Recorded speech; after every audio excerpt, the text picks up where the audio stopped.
ሰላም እንደምን ቆያችሁ እንደምን አላችሁ ውድ የመላት ቱቶሪያልስ ቤተሰቦች እንዴት ናችሁ? ዛሬ ጥር 27 2017 ዓ.ም የማኔጅመንት የቢዝነስ ማኔጅመንት ቢዝነስ አድሚኒስትሬሽን እንዲሁም አንተርፕረነርሺፕ ተብለው የሚጠሩ ዲፓርትመንቶች በጋራ የተፈተኑትን የኤግዚት ኤግዛም ጥያቄዎች ከነማብራሪያቸው ይዤ መጥቻለሁ። ዛሬ በሚኖረን ቆይታ የመጀመሪያውን ክፍል እንመለከታለን። ለአጠቃላይ ያሉ ጥያቄዎችን በአራት ክፍሎች አቀርብላችኋለሁ። መጨረሻው ክፍል ላይ አንድ ላይ ሰብስቤ ኳንታቲቭ ጥያቄዎችን ወይም ደግሞ ቁጥር ነክ ጥያቄዎችን አንድ ላይ ሰብስቤ አዘጋጅቼ አቀርብላችኋለሁ። ዛሬ እንግዲህ በዚህ መደዳ ሶስቱን ክፍል ላይ የምንመለከተው እንግዲህ የኮንሴፕት ጥያቄዎችን ቲዮሬቲካል እና ጥያቄዎችን እንመለከታለን ማለት ነው። ዛሬ በሚኖረን ቆይታ እስከ 27 አካባቢ ድረስ የሚደርሱ ጥያቄዎችን ለማየት ጥረት እናደርጋለን። እስከ መጨረሻው አብራችሁን እንድትቆዩ ጋብዛለሁ። በማንኛውም ሰዓት የኤግዚት ኤግዛም ቱቶሪያል ቢያስፈልጋችሁ ከስር በማስቀመጥላችሁ ዲስክሪፕሽን በማስቀመጥላችሁ ስልክ ልታዋሩ ትችላላችሁ። በተለይ የቀጣይ ዓመትም ላይ የኤግዚት ኤግዛምን የምትወስዱ በማንኛውም ሰዓት የኤግዚት ኤግዛምን የምትወስዱ የማኔጅመንት የቢዝነስ ማኔጅመንት እንዲሁም የቢዝነስ አድሚኒስትሬሽን ተማሪዎች ካላችሁ እንዲሁም ስልጠናዎችን በኦንላይንም ደግሞ ቀጣይ ዓመት ጀምሮ በአካልም መስጠት ስለምጀምር ስልጠናዎችን የምትፈልጉ ልጆች ልታዋሩኝ ትችላላችሁ። እንዳልኳችሁ ዲስክሪፕሽን ኤሪያ ላይ ስልኬን አስቀምጥላችኋለሁ። ዛሬ ወደምንመለከታቸው ጥያቄዎች እንግባ። ከመጀመሪያው ጥያቄ እንጀምራለን። እያንዳንዱን ጥያቄ በተቻለ መጠን ሰፋ ካለ ማብራሪያ ጋር እንመለከታለን። ኬሽን ነምበር 1 ABC company wants to differentiate its brand by delivering a products that competitors are unable to offer the difference. Such differentiation criteria are A. distinctiveness, B. profitable, C. communicable, D. affordable. ABC የሚባል ካምፓኒ እንግዲህ ብራንዱን ዲፈረንሺየት ማድረግ ፈለገ ነው። ብራንዱን ዲፈረንሺየት ማድረግ ፈለገ። ያንን ብራንድ ደግሞ እንግዲህ ከኮምፒውተሮች ኦፈር ማድረግ የማይችሉትን ዲፈረንስ ደሊቨር በማድረግ ብራንዱን ዲፈረንሺየት ማድረግ ፈለገ። ይህን የዲፈረንሺየሽን ክራይቴሪያ ምን ብለን እንጠራዋለን የሚለን እንግዲህ እንደሚታወቀው ዲፈረንሺየሽን ብለን የምንጠራው በተለይ በማርኬቲንግም ውስጥ በስትራቴጂክም ውስጥ በጣም አንድ ኮመን ከሚባሉ ቱሎች ነው። ዲፈረንሺየሽን ብለን የምንጠራው ስትራቴጂ ነው። ያ ስትራቴጂ እንዳጠቃላይ ፕሮዳክታችን ወይም ደግሞ ሰርቪሳችን ዩኒክ የሆነ ፊቸርን ይዞ ግሬተር ዩናይት ቫልዩን ይዞ እንዳጠቃላይ ከኮምፒውተሮች አንጻር ቤተር ዩናይት ኤክስፒሪየንስን ይዞ የሚገኝ ከሆነ ያንን ዲፈረንሺየሽን ብለን እንጠራዋለን። እንዳጠቃላይ በተቻለ መጠን ብራንዳችንን እንዲታወቅ ፖዚሽን የምናደርግበት ማርኬት ላይ ዲስቲንክቲቭ መሆን የምንችልበትን መካኒዝም ነው እንግዲህ ዲፈረንሺየሽን ብለን የምንጠራው። ብዙ አይነት የዲፈረንሺየሽን መካኒዝሞች አሉ። የፕሮዳክት ዲፈረንሺየሽን አለ። አንዳንድ ለየት ያለ ዩኒክ ፊቸር ያለው ዩኒክ ዲዛይን ያለው ዩኒክ ኳሊቲ ያለውን አይተም ደሊቨር በማድረግ በፕራይስ ዲፈረንሺየት ይደረጋል። ያ ማለት ከዚህ አሁን አፎርዴብል ከሚለው አንጻር በፕራይስ በተለያየ አይነት ኮንቴክስት ሰዎች የተለያየ ፕራይስ ምሳሌ ሴት በማድረግ በፕራይስ ዲፈረንሺየት ይደረጋል። በብራንድ ዲፈረንሺየት ይደረጋል። ስትሮንግ የሆነ ሪኮግናይዜብል የሆነ በተለያየ አይነት ኮንቴክስት በብራንድ ዲፈረንሺየሽን አለ። ብራንድ ዲፈረንሺየሽን ከዛ በተጨማሪም የሰርቪስ ዲፈረንሺየሽን አለ። ከስተማይዝድ የሆነ ሱፔሪየር ናይት ሰርቪስን በመስጠት ዲፈረንሺየት ማድረግ ይቻላል። እንዲሁም ፐርሰናል ናይት ዲፈረንሺየሽን አለ። የስኪል ሊሆኑ በጣም ፍሬንድሊ ሊሆኑ አይነት ሰራተኞችንም በመቅጠር ዲፈረንሺየት ማድረግ እንችላለን። እንዳጠቃላይ አሁን ከነዚህ ውስጥ ማንኛው ክራይቴሪያ ነው ስንል የበለጠው ክራይቴሪያ በተለይ በብራንድ ዲፈረንሺየት የምናደርግ ከሆነ ብራንድ ሞር ደግሞ ዩኒክ ነው፣ ብራንድ ዲስቲንክቲቭ ነው። ከዚህ አንጻር የዚህኛውን የዲፈረንሺየሽን ክራይቴሪያ ኤ ዲስቲንክቲቭነስ መልስ ይሆናል ማለት ነው። የዚህኛው ጥያቄ መልስ በዚህ መልክ ማየት እንችላለን። ቢኮዝ ዲፈረንሺየት ለማድረግ የፈለገው በብራንድ ነው። ብራንድ ደግሞ ዲስቲንክቲቭ ነው። ብራንድ ዩኒክ ነው። ምሳሌ በአፎርዴቢሊቲ በኮሚኒኬሽን እንዲሁም በፕሮፊቴብል ደረጃ ሌሎችም ኮምፒት ማድረግ ይቻላል። ነገር ግን አንድ ዩኒክ በሆነ መንገድ ብራንድ ግን ዩኒክ ነው፣ ብራንድ ዲስቲንክቲቭ ነው። ያንዱን ብራንድ ሌላኛው መጠቀም አይችልም። በብራንድ ዲፈረንሺየት ለማድረግ የምንጥር ከሆነ ያንን ክራይቴሪያ ዲስቲንክቲቭነስ ብለን እንጠራዋለን ማለት ነው። ዘ አንሰር ውድ ቢ ኤ ይሆናል ማለት ነው። ናይስ። ወደ ሁለተኛው ጥያቄ እንምጣ። ሁለተኛው ጥያቄ while we are conducting human resource planning, if a surplus of employee is expected, what is the activity of human resource planner? በሂውማን ሪሶርስ ፕላኒንግ ውስጥ ሰርፕለስ ቢያጋጥም what will be the action ነው። አክሽኑ መሆን መቻል አለበት። reducing work hours for job sharing, B, hiring temporary employees, C, attempt to reduce turnover, D, subcontract workers to another company። ስለዚህ ሰርፕለስ አለ ማለት እንግዲህ ከሚያስፈልገን የሰው ልክ በላይ በተቋማችን ውስጥ ይገኛል ማለት በተቋማችን ውስጥ ይገኛል። ምን ማድረግ ነው የሚጠበቅብን ነው።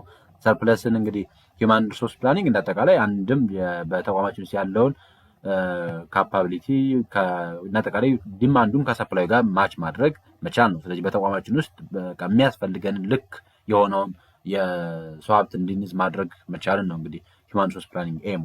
በሂውማን ሪሶርስ ፕላኒንግ ውስጥ አሴ ሂውማን ሪሶርስ ፕላነር ሾርቴጅ ቢያጋጥምና አሴ ሂውማን ሪሶርስ ፕላነር ሰርፕላስ ቢያጋጥም ምን ማድረግ እንደሚጠበቅብን ስትራቴጂዎችን ቀድመን ዴቨሎፕ እናደርጋለን። ለምሳሌ አሁን በብዛት ሰርፕለስ የሚያጋጥም ከሆነ እንደ ሾርት ተርም ኦፕሽንም እንደ ሎንግ ተርም ኦፕሽንም ሪኮመንድ የሚደረጉ አሉ። ለምሳሌ ቅጥረን ፍሪዝ ማድረግ፣ የአመት ማቋረጥ፣ መግታት፣ ፓርታይምና ፓርታይም የሚሰሩ ሰዎች ካሉ እነሱም መቀነስ፣ ከዛ ተጨማሪ ሰራተኞችን ትራንስፈር መቀነስ፣ የወርክ ዊኮችን የወርክ ሰዓቶችን መቀነስ፣ አንዳንድ መዝጋት የሚጠበቅብን አክቲቪቲዎች ካሉ እነዛን መዝጋት። እነዚህ ጉዳዮች አሉ። ከዛ ተጨማሪም አትሪሽንን ኢንካሬጅ ማድረግ፣ ሰዎች ስራ የሚለቁበትን መንገድ ያንን ወይም ደግሞ ሰዎችን ወደ ሌላ ቦታ ትራንስፈር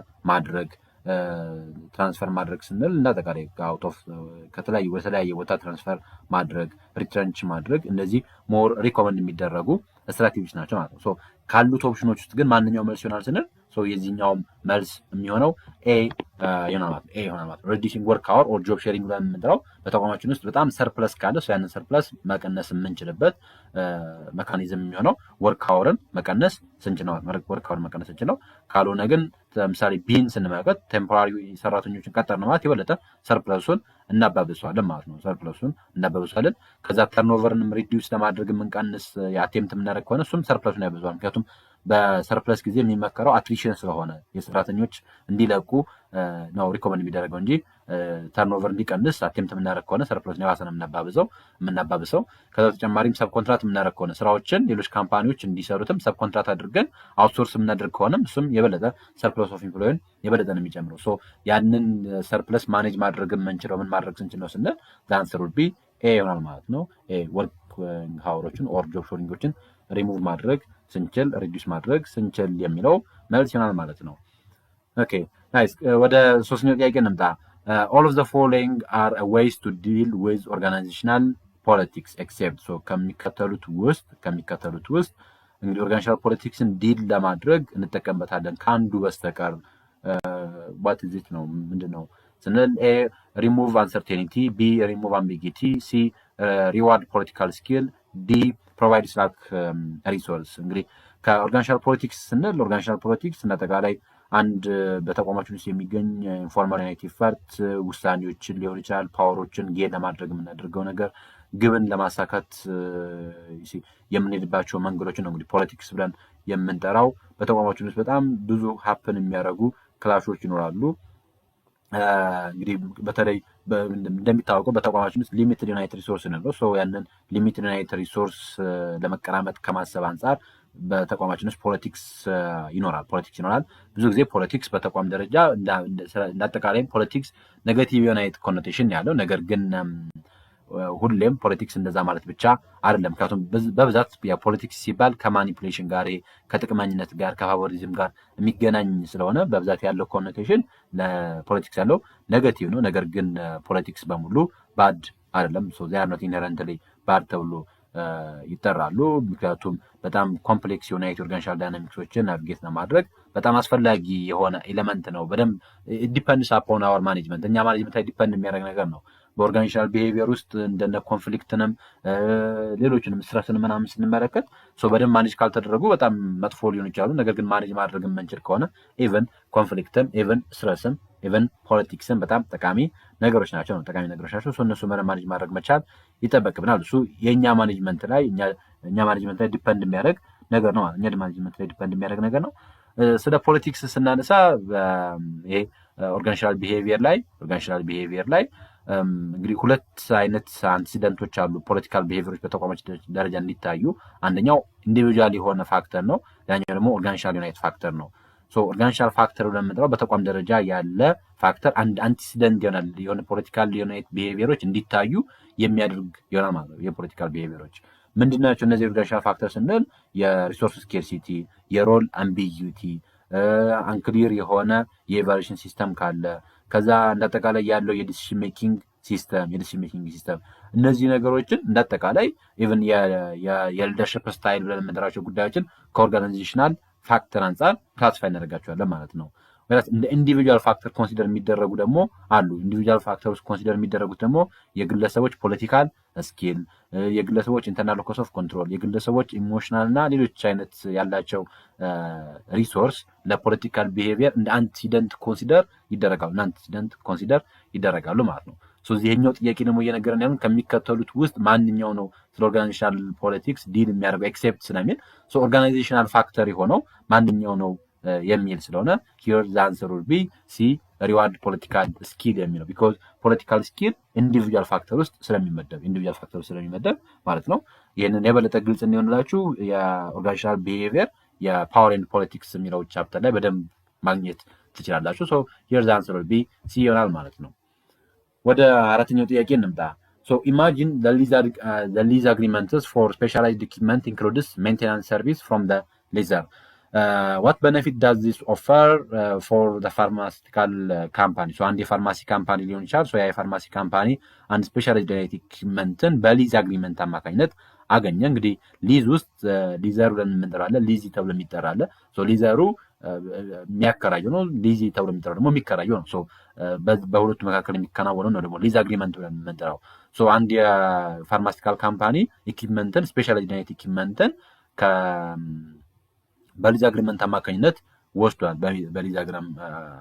በሊዝ አግሪመንት አማካኝነት ወስዷል።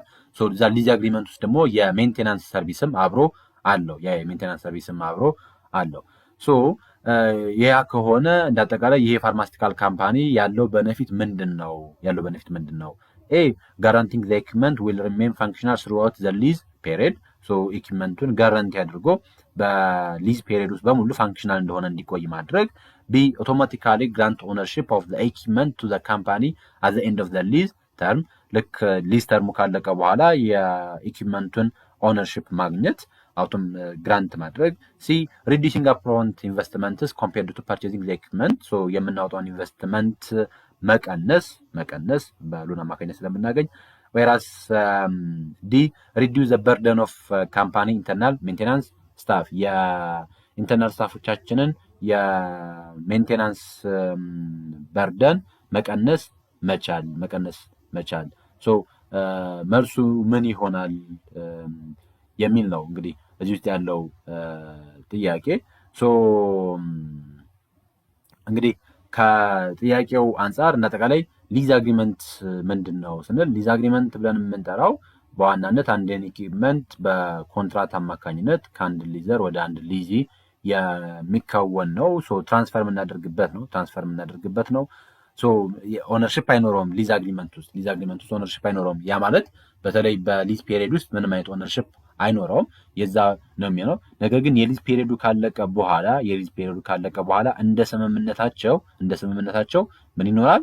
እንደ ስምምነታቸው እንደ በሊዘሩና በሊዙ መካከል እንዳላቸው ስምምነት ምን ይሆናል ስንል የሚያገኙት ምሳሌ አንድን ማሽን ተከራይቶ ሊሆን ይችላል። አንድ የፋርማሲቲካል ካምፓኒ ያን ማሽን በሊዝ ከሆነ የተከራየው፣ ስለዚህ ልክ ያ የሊዝ ፔሪዱ ካለቀ በኋላ ወይ አይተሙን ጠቅሎ ሊገዛው ይችላል ወይም ደግሞ ያን አይተም ሊመልስ ይችላል። የሊዝ ፔሪዱ ካለቀ በኋላ ሜቢ ኦነር ሊሆን ይችላል ኦር ደግሞ ላይሆንም ይችላል። ኢት ዲፔንድስ አፖን ዜር አግሪመንታቸው ላይ ዲፔንድ ያደርጋል። ነገር ግን እንዳጠቃላይ ሊዝ አግሪመንት ብለን የምንጠራው ያለምንም ኦነርሽፕ አንድን አይተም ለምንም እናደርግበት ከሊዘሩ ወደ ሊዚው የምንሰጥበትን መንገድ ያንን ሊዝ አግሪመንት ብለን እንጠራለን ማለት ነው። አንድ የሊዝ አግሪመንት ውስጥ የሜንቴናንስ ሰርቪስ የሚካተት ከሆነ ምን በነፊት ያገኛል ስንል እንደሚታወቀው እንግዲህ የሊዝ አግሪመንት ተብሎ የሚጠራው ከሊዘሩ ወደ ሊዚው አንድን አይተም አንድን ኢኩዊፕመንት ያለ ኦነርሽፕ ትራንስፈር የምናደርግበት መካኒዝም መካከል እንዳጠቃላይ ደግሞ ሊዚው ደግሞ ለዛ ፔሪየድ የሚሆን ክፍያን ከዛ በተጨማሪም የተለያዩ የሜንቴናንስ ጉዳዮችን ምናምን ሁሉ ይከውናል። ነገር ግን አንዳንድ አግሪመንቶች ውስጥ ምን ያካትት ይችላል ማለት ነው? ሊዘሩ የሜንቴናንስ ሰርቪስን ሊሰጥ ይችላል። ሊዘሩ አይተሙን የሚያከራየው ያ ሆነ ማለት እንዳጠቃላይ በዛ ሂደት ውስጥ በዛ ጊዜ ውስጥ እንዳጠቃላይ በዛ የሊዝ ተርም ውስጥ ወይ ደግሞ በዛ የሊዝ ፔሪየድ ውስጥ አንድ ኢኩዊፕመንት ፋንክሽናል ሆኖ መቆየት እንዲችል ሚናውን የሚወጣው ማን ይሆናል ማለት ነው? ሊዘሩ ይሆናል ማለት ነው። ሶ ከዚህ አንጻር መልሱ ኤ እና ዲ የመሆን ቻንስ አላቸው። ነገር ግን የበለጠ ሞር መልስ የሚሆነው ኤ ነው። ዲ ምክንያቱም ያንን የኢንተርናል ሜንቴናንስ ስታፍ በርደን ይቀንሳል። ምክንያቱም ኦልሞስት ሊዘሩ ያንን የሜንቴናንስ ሰርቪስ ምን ስለሚያደርግ ስለሚሰጥ። ግን የበለጠ ማንኛው በነፊት ነው የበለጠ ቤተር የሚሆነው ስንል እንዳጠቃላይ ያንን ስፔሻል የሆነ ኢኩዊፕመንትን ፕሮዲስ ያደረገው ኦር ያመጣው አይተም ያመጣው ያንን የሜንቴናንስ ሰርቪስ የሚሰጥ ከሆነ በተቋማችን ውስጥ በሁሉም ፔሪድ ውስጥ የበለጠ ፋንክሽናል ሆኖ እንዲቆይ ማድረጉ ትልቁ በነፊት ማለት ነው። ትልቁ በነፊት ነው። ስለዚህ ከአንድ የሜንቴናንስ ሰርቪስንም በዋናነት ከሊዘሮች የምንቀበልበት አንዱ ምክንያት በተቻለ መጠን በዛ የሊዝ ተርም ውስጥ ያ ኢኩዊፕመንት ፋንክሽናል ሆኖ መቆየት እንዲችል ነው ማለት ፋንክሽናል ሆኖ መቆየት እንዲችል ነው። ሶ ሂር ዘ አንሰር ውድ ቢ ኤ ይሆናል ማለት ነው። Question number 5, a bakery wants to open a new location to service a growing suburban markets. So they prioritize the proximity to reliable floor suppliers and access to major transportation routes for ingredients and deliveries. So which factor most heavily influence their decision? Availability of skilled labor, proximity to customer, access to raw material, availability of recreational facility. አንድ የዳቦ ቤት አዲስ ሎኬሽን ላይ እያደገ ያለ ሰባርባን ማርኬት ላይ ኦፕን ማድረግ ፈለገ ነው የሚለው ብራንቹን። ምን ፕራዮሪታይዝ አደረገ? ሎኬሽን በመምረጥ ሂደት ውስጥ አንደኛ ሪሌብል የሆነ ይሄ የማይቋረጥ የሆነ የፍሎር ሰፕላይ ያለበት፣ ያ ማለት የዱቄት አቅርቦት ሊያገኝ የሚችልበት፣ ከዛ ለትራንስፖርቴሽን ሩቶችም ጥሩ አክሰስ ያለበት፣ በተቻለ መጠን እነዛን ኢንግሪዲየንቶች በተቻለ መጠን ማግኘት የሚችልበትን ኤሪያዎችን መረጠና እዛ ላይ ነው ያን ቤከሪ የከፈተው። ይሄ አሁን በዚህ ውሳኔ ውስጥ የምትመለከቱት ምንድን ነው? የበለጠ የዛን ካምፓኒ ውሳኔ የበለጠ አፌክት ያደረገው ፋክተር ማንኛው ነው? የስኪልድ ሌበር አቬላቢሊቲ፣ ለከስተመር ያለ ፕሮክሲሚቲ፣ ለሮ ማቴሪያል ያለ አክሰስ፣ ወይስ ደግሞ ለሪክሬሽናል ፋሲሊቲ ያለ አቬላቢሊቲ የሚል ነው። እንግዲህ እዚህ ውስጥ የምንመለከተው በነገራችን ስለ ሎኬሽን ነው የምንመለከተው። ሎኬሽን ደግሞ በጣም ክሪቲካል ከሚባሉ ስትራቴጂክ ተብሎ ከሚጠሩ ውሳኔዎች ውስጥ አንዱ ነው የሎኬሽን ዲሲዥን። ሎኬሽን ዲሲዥን ሲወሰንም በቀላሉ አይወሰንም። በጣም ብዙ ጉዳዮች ከግምት ውስጥ በማስገባት ነው የሚወሰነው። ነገር ግን በተለይ ስለ ሎኬሽን ስናነሳ ሎኬሽንን ለሁለት የቢዝነስ ካቴጎሪዎች ለይተን ማየት እንችላለን። ሰርቪስ ሲሆንና ማኑፋክቸሪንግ ሲሆን። አሁን ቤከሪ ቤዚካሊ ከሞር ወደ ማኑፋክቸሪንግ የሚቀርብ ነው ከሰርቪስ ይልቅ። እንደ ቤከሪ ለዛ ቤከሪ በጣም የሚያስፈልጉ ሆኖች አሉ፣ ግብአቶች አሉ። ግብአቶችን የበለጠ አክሰስ ማድረግ የሚችልበትን ኤሪያ ላይ ሪኮመንድ ይደረጋል ማለት ነው። ሪኮመንድ ይደረጋል። ወይራ ሰርቪስ ሲሆን ደግሞ በብዛት የሚመለከተው ለከስተመር የሚኖር ፕሮክሲሚቲን የበለጠ ትኩረት ያደርጋል ማለት ለከስተመር የሚኖር ፕሮክሲሚቲን የበለጠ ትኩረት ያደርጋል። ሎኬሽን ዲሲዥን በብዙ ጉዳዮች አፌክት ይደረጋል። ነገር ግን አጠቃላይ ፎር ዘ ማኑፋክቸረር አክሰስ ቱ ሮ ማቴሪያል ኤንድ ዩቲሊቲስ አር ዘ ሞስት ክሪቲካል ፖይንትስ፣ ክሪቲካል ተብሎ የሚጠሩ ጉዳዮች ናቸው። ሰርቪስ ሲሆን የበለጠ የከስተመር ፕሮክሲሚቲን ምናምን ነገሮችን ይመለከታል። አሁን ከነዚህ ውስጥ ማንኛው ነው ፋክተሩ ስንል አንሰር ቢ ሲ ይሆናል፣ አክሰስ ቱ ሮ ማቴሪያልስ። በነገራችን ላይ ያ ማለት ግን አሁን አክሰስ ቱ ሮ ማቴሪያል የበለጠ ፋክተር ነው እንጂ ሌሎቹ ጉዳዮች አሉ ለከስተመር ያለ ጉዳይ ምናምን የሚለውን አይደለም። ፋክተር አይሆንም እያልን አይደለም፣ ፋክተር ናቸው። ነገር ግን የበለጠ ማንኛው ላይ ነው ትኩረት የሚያደርገው ስንል ማኑፋክቸረር የበለጠ ትልቅ ትኩረት የሚያደርገው ለሮ ማቴሪያል ያለ አክሰስ ነው። ከላይ ቶፒኩም ደግሞ ክሊርሊ የሚነግረን ምንድነው? ዘ ፕራዮሪታይዝ ፕሮክሲሚቲ ቱ ሪላየብል ፍሎር ሰፕላይ። ፕራዮሪታይዝ ያደረጉት ምንድን ነው? የፍሎር ሰፕላይን ሪላየብል በሆነ መንገድ ማግኘት የሚችሉበት፣ ከዛ ደግሞ ያንን የፍሎር ሰፕላይ ኦር ያንን ኢንግሪዲየንት በቀላሉ ሊያገኙበት የሚችለውን የትራንስፖርቴሽን ሩት አለበት ቦታ ላይ ነው የመረጡት። ያ የሚነግረን ምን ነው ማለት ነው? እንዳጠቃላይ ትልቅ ትኩረት ያደረጉት ለሮ ማቴሪያል ያለውን አክሰስ ከግምት ውስጥ በማስገባት ማለት ነው። here the answer would be C ይሆናል ማለት ነው። question number 6, what should be included in the methodology of research report? ከሚከተሉት ውስጥ በአንድ የሪሰርች ሪፖርት ሲዘጋጅ ሪሰርች ሪፖርት ውስጥ አንደኛው ፓርት ሜቶዶሎጂ ተብሎ ይጠራል። ያው የአንድ ሪሰርች ሪፖርት ሲዘጋጅ የመጀመሪያው ቻፕተር ኢንትሮዳክሽን ሊሆን ይችላል። ሁለተኛው ቻፕተር ከሊትሬቸር ሪቪው ጋር የተገናኘ ነው። ሶስተኛው ቻፕተር ከሜቶዶሎጂ ጋር የተገናኘ ነው። አራተኛው ቻፕተር አናሊሲስ እና ዲስከሽን ያለበት ፕሬዘንቴሽን ያለበት ነው። then the fifth chapter would be conclusion and recommendation ይሆናል ማለት ነው። ሶ በአንድ የሪሰርች ሪፖርት ውስጥ ያለ ሜቶዶሎጂ ሴክሽን ውስጥ የሚካተተው ማንኛው ነው የሚካተተው? ኤ ዲቴይል ዲስክሪፕሽንስ ኦፍ ሪሰርች ፕሮሲጀር፣ ቢ ባክግራውንድ ኢንፎርሜሽን ኤንድ ሪሰርች ኦብጀክቲቭ፣ ሲ ዲቴይል ፕሬዘንቴሽንስ ኦፍ ሪዛልት፣ ዲ ሪኮሜንዴሽን ፎር ዘ ፊውቸር ሪሰርች። እንግዲህ እዚህ ውስጥ የምናገኘው ጉዳይ ምንድነው ስንል እንዳጠቃላይ ሪሰርች ሜቶዶሎጂ ብለን የምንጠራው ዘ ሲስተማቲክ አፕሮች ዩዝድ ቱ ሶልቭ ጊቨን ሪሰርች ፕሮብለም ይባላል። አንድ ሪሰርች ፕሮብለምን ሶልቭ ለማድረግ ወይም ደግሞ ለማጥናት ስንል የምንጠቀመው ሲስተማቲክ ዩናይት አፕሮችን ሪሰርች ሜቶዶሎጂ ብለን እንጠራዋለን። እዛ ውስጥ ያሉትን ሜቶዶቹን ቴክኒኮቹን የምንመለከተው። ስለዚህ ስለ ሜቶዶሎጂ ስናነሳ የበለጠ ትኩረት አድርገን የምንመለከተው እንዴት ያን ሪሰርች መስራት እንችላለን፣ እንዴት ዳታዎችን ኮሌክት ማድረግ እንችላለን፣ እንዴት አናላይዝ ማድረግ እንችላለን የሚለውን የበለጠ ትኩረት ያደርጋል። ሃው የሚለውን የበለጠ ትኩረት ያደርጋል ማለት ነው። ሃው የሚለውን የበለጠ ትኩረት ያደርጋል። ያንን ከሆነ ደግሞ ሃው የሚለውን የበለጠ ትኩረት ያደርጋል ማለት the would be ኤ ነው ማለት ዲቴል ዲስክሪፕሽን ኦፍ ዘ ሪሰርች ፕሮሲጀር። ምክንያቱም ፕሮሲጀሩን ነው የሚነግረን አንድን ጥናት እንዴት እንደምንከውነው የምናገኘው ሜቶዶሎጂ ላይ ነው። ባክግራውንድ ኢንፎርሜሽን ሪሰርች ኦብጀክቲቭ ነው የምናገኘው፣ ይሄ የመጀመሪያው ቻፕተር ኢንትሮዳክሽን ላይ ነው የምናገኘው። ዲቴል ፕሬዘንቴሽን ኦፍ ዘ ሪዛልት፣ ይሄ የቻፕተር 4 ወይም ደግሞ የአናሊሲስ እና የፕሬዘንቴሽን ፓርት ነው። ያንን ሜቶዶሎጂ ተጠቅመን በሜቶዶሎጂ አማካኝነት ዳታን ኮሌክት ካደረግን በኋላ የምናገኘው የዳታ ፕሬዘንቴሽን ነው ማለት ነው። ነገር ግን አሁን እየጠየቅን ያለው ሜቶዶሎጂ ላይ ምንድን ነው የሚከወነው ያለ ነው። እንዲህም ስንመለከት ሪኮሜንዴሽንም ይሄም ፋይናል ላይ የምናገኘው ጉዳይ ነው። ሜቶዶሎጂ የሚነግረን ፕሮሲጀሩን ነው የሚያሳየን፣ እንዴት ጥናቱ እንደሚከወን፣ ዳታ ከየት ኮሌክት እንደምናደርግ፣ በምን አይነት መንገድ ኮሌክት እንደምናደርግ፣ ከዛ ያን ኮሌክት ያደረግነው ዳታ በምን አይነት መንገድ አናላይዝ እንደምናደርግ ሰው ዲቴይል የሆነውን ፕሮሲጀር የሚያሳየንን ያንን ሜቶዶሎጂ ብለን እንጠራዋለን ማለት ነው። የኛው መልስ ኤ ይሆናል ማለት ነው። ኬሽን ነምበር 7 In blank, the supplier brings together a package of skills that will provide an integrated service for the foreign company. A. Management contract, B. Exporting, C. Merger, D. Franchising. እንግዲህ ይሄ ከኢንተርናሽናል ማርኬቲንግ የኢንትሪ ስትራቴጂዎች ውስጥ ነው ያለው። በማንኛው ውስጥ ነው አንድ ሰፕላየር እንዳጠቃላይ ያሉትን የፓኬጅ ኦፍ ስኪልን እንግዲህ እንደ አንድ የሰርቪስ ኢንተግሬት አድርጎ ለአንድ የፎሪን ካምፓኒ የሚሰጥበትን መንገድ ምን ብለን እንጠራዋለን? ማኔጅመንት ኮንትራክት ነው? ኤክስፖርቲንግ ነው? መርጀር ነው? ወይስ ፍራንቻይዚ ነው ስንል እንግዲህ ይህን የበለጠ በደንብ እንትኖቹን ማየት መቻል ይጠበቅብናል።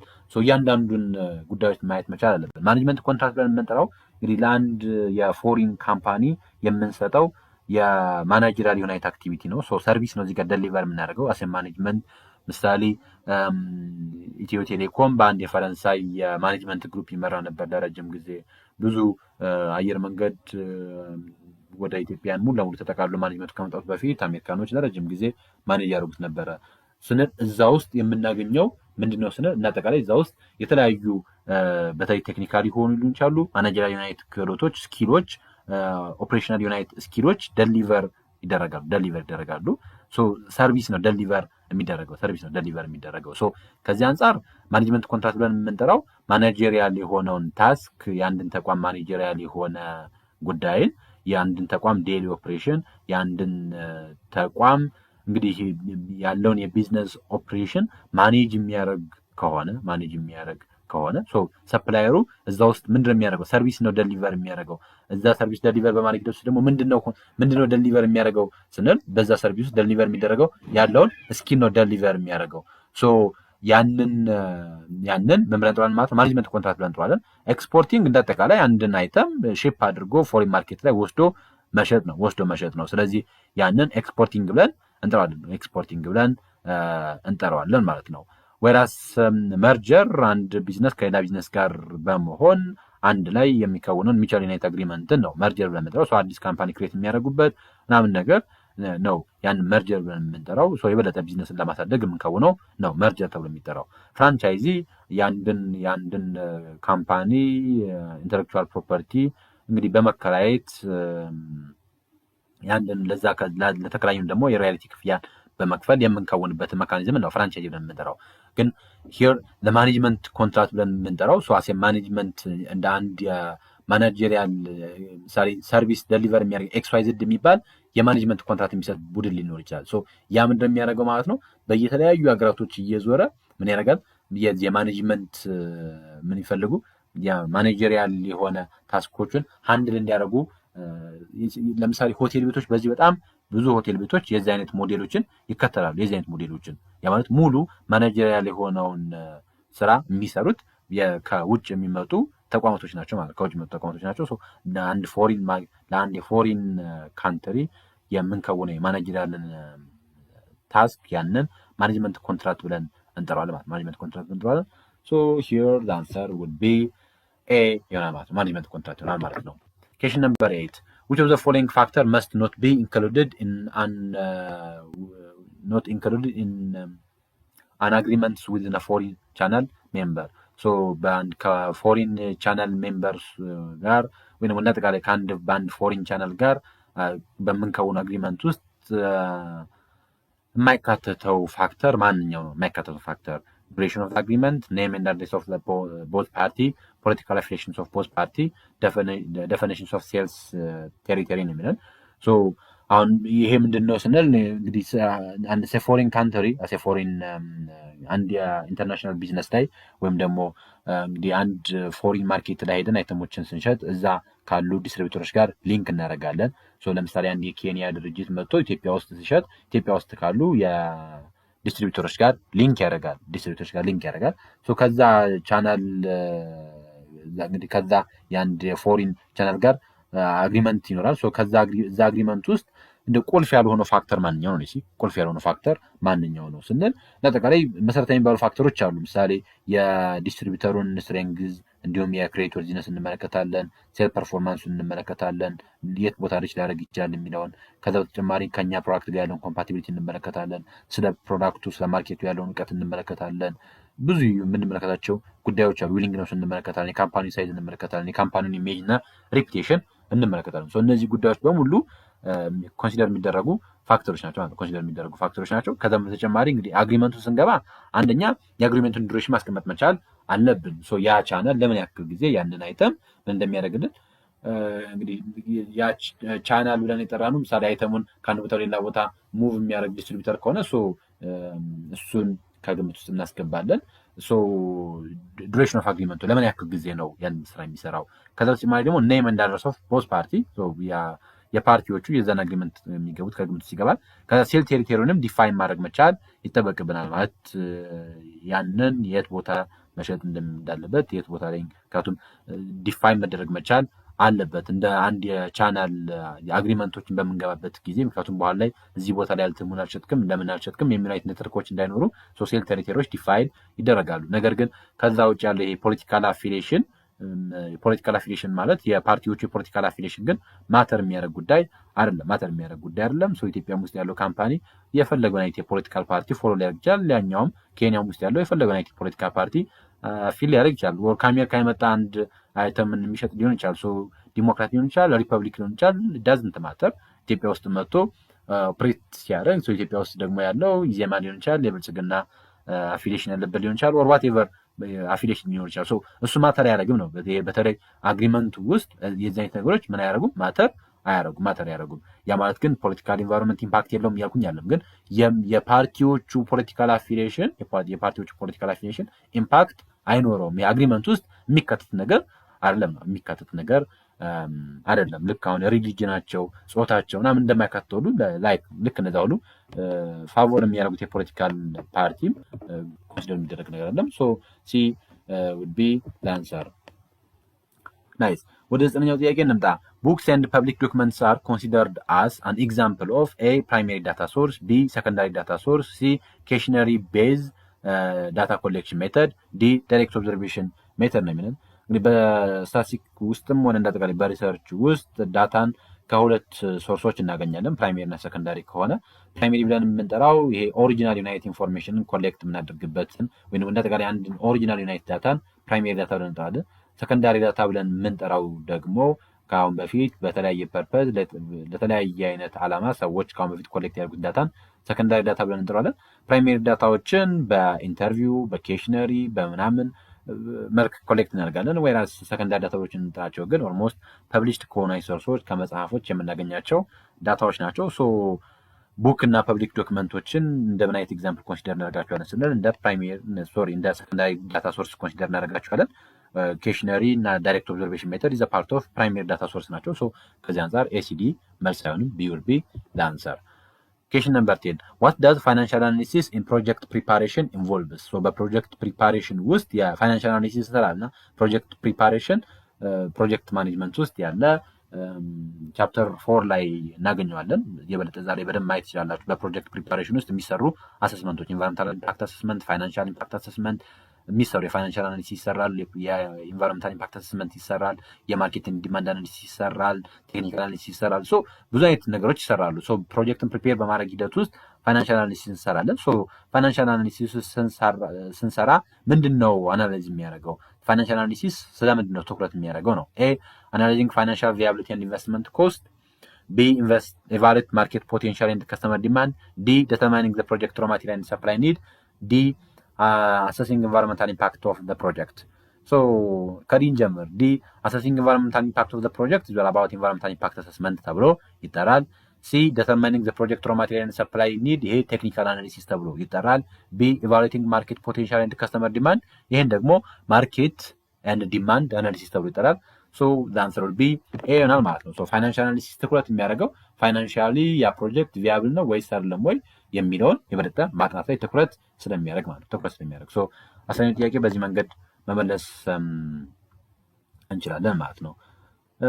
ኦኬ ወደ ሌላኛው ጥያቄ እንምጣ። which one of the following is usually necessary information for facilitating export price decision? ሶ ከሚከተሉት ውስጥ ማንኛው ነው በጣም ይሄ የኤክስፖርት ፕራይስ ዲሲዥንን ፋሲሊቴት ለማድረግ አስፈላጊ የሆነ ኢንፎርሜሽን ማንኛው ነው? ኤ ኮስት ኦፍ ፓኬጂንግ፣ ቢ ተርም ኦፍ ፔመንት፣ ሲ ትሬድ አግሪመንት፣ ዲ ማርኬት ስትራክቸር። ሶ ማንኛው ነው ስንል እንግዲህ እዚህ ውስጥ የበለጠ ይህን ጥያቄ በደንብ ማየት መቻል ይጠበቅብናል። ምክንያቱም ኦልሞስት ሁሉም አስፈላጊ የሆኑ ኤሌመንቶች ናቸው። ማርኬት ስትራክቸርም፣ ትሬድ አግሪመንትም፣ ተርም ኦፍ ፔመንትም፣ ኮስት ኦፍ ፓኬጂንግም በተለይ የአንድን ፕሮዳክት ፕራይስ ዲሳይድ በማድረግ ሂደት ውስጥ አስፈላጊ ከሚባሉ መረጃዎች ውስጥ ናቸው። ምክንያቱም የማርኬት ስትራክቸሩን በመመልከት ፕራይስ ዲሳይድ ልናደርግ እንችላለን። ለምሳሌ ሞኖፖሊስቲክ የሆነ አይነት ማርኬት ሲሆን፣ ኮምፒቲቲቭ ሲሆን፣ ምክንያቱም ማርኬቱን በመመልከት ብዙ አይነት የማርኬት ስትራክቸሮች አሉ በኢኮኖሚክስ እንደምታውቁ። ያን የማርኬት ስትራክቸር በመመልከት ፕራይስንም ዲሳይድ እናደርጋለን። እንዲሁም ትሬድ አግሪመንቶችንም በመመልከት ምክንያቱም አንድን አይተም በተለይ ከኤክስፖርት አድርገን ወደ ውጭ ይዘን ሄደን ስንሸጥ እዛ ውስጥ ያሉ ብዙ አግሪመንቶች ይኖራሉ። ሶ እነዚህ ጉዳዮችንም ከግምት ልናስገባ እንችላለን።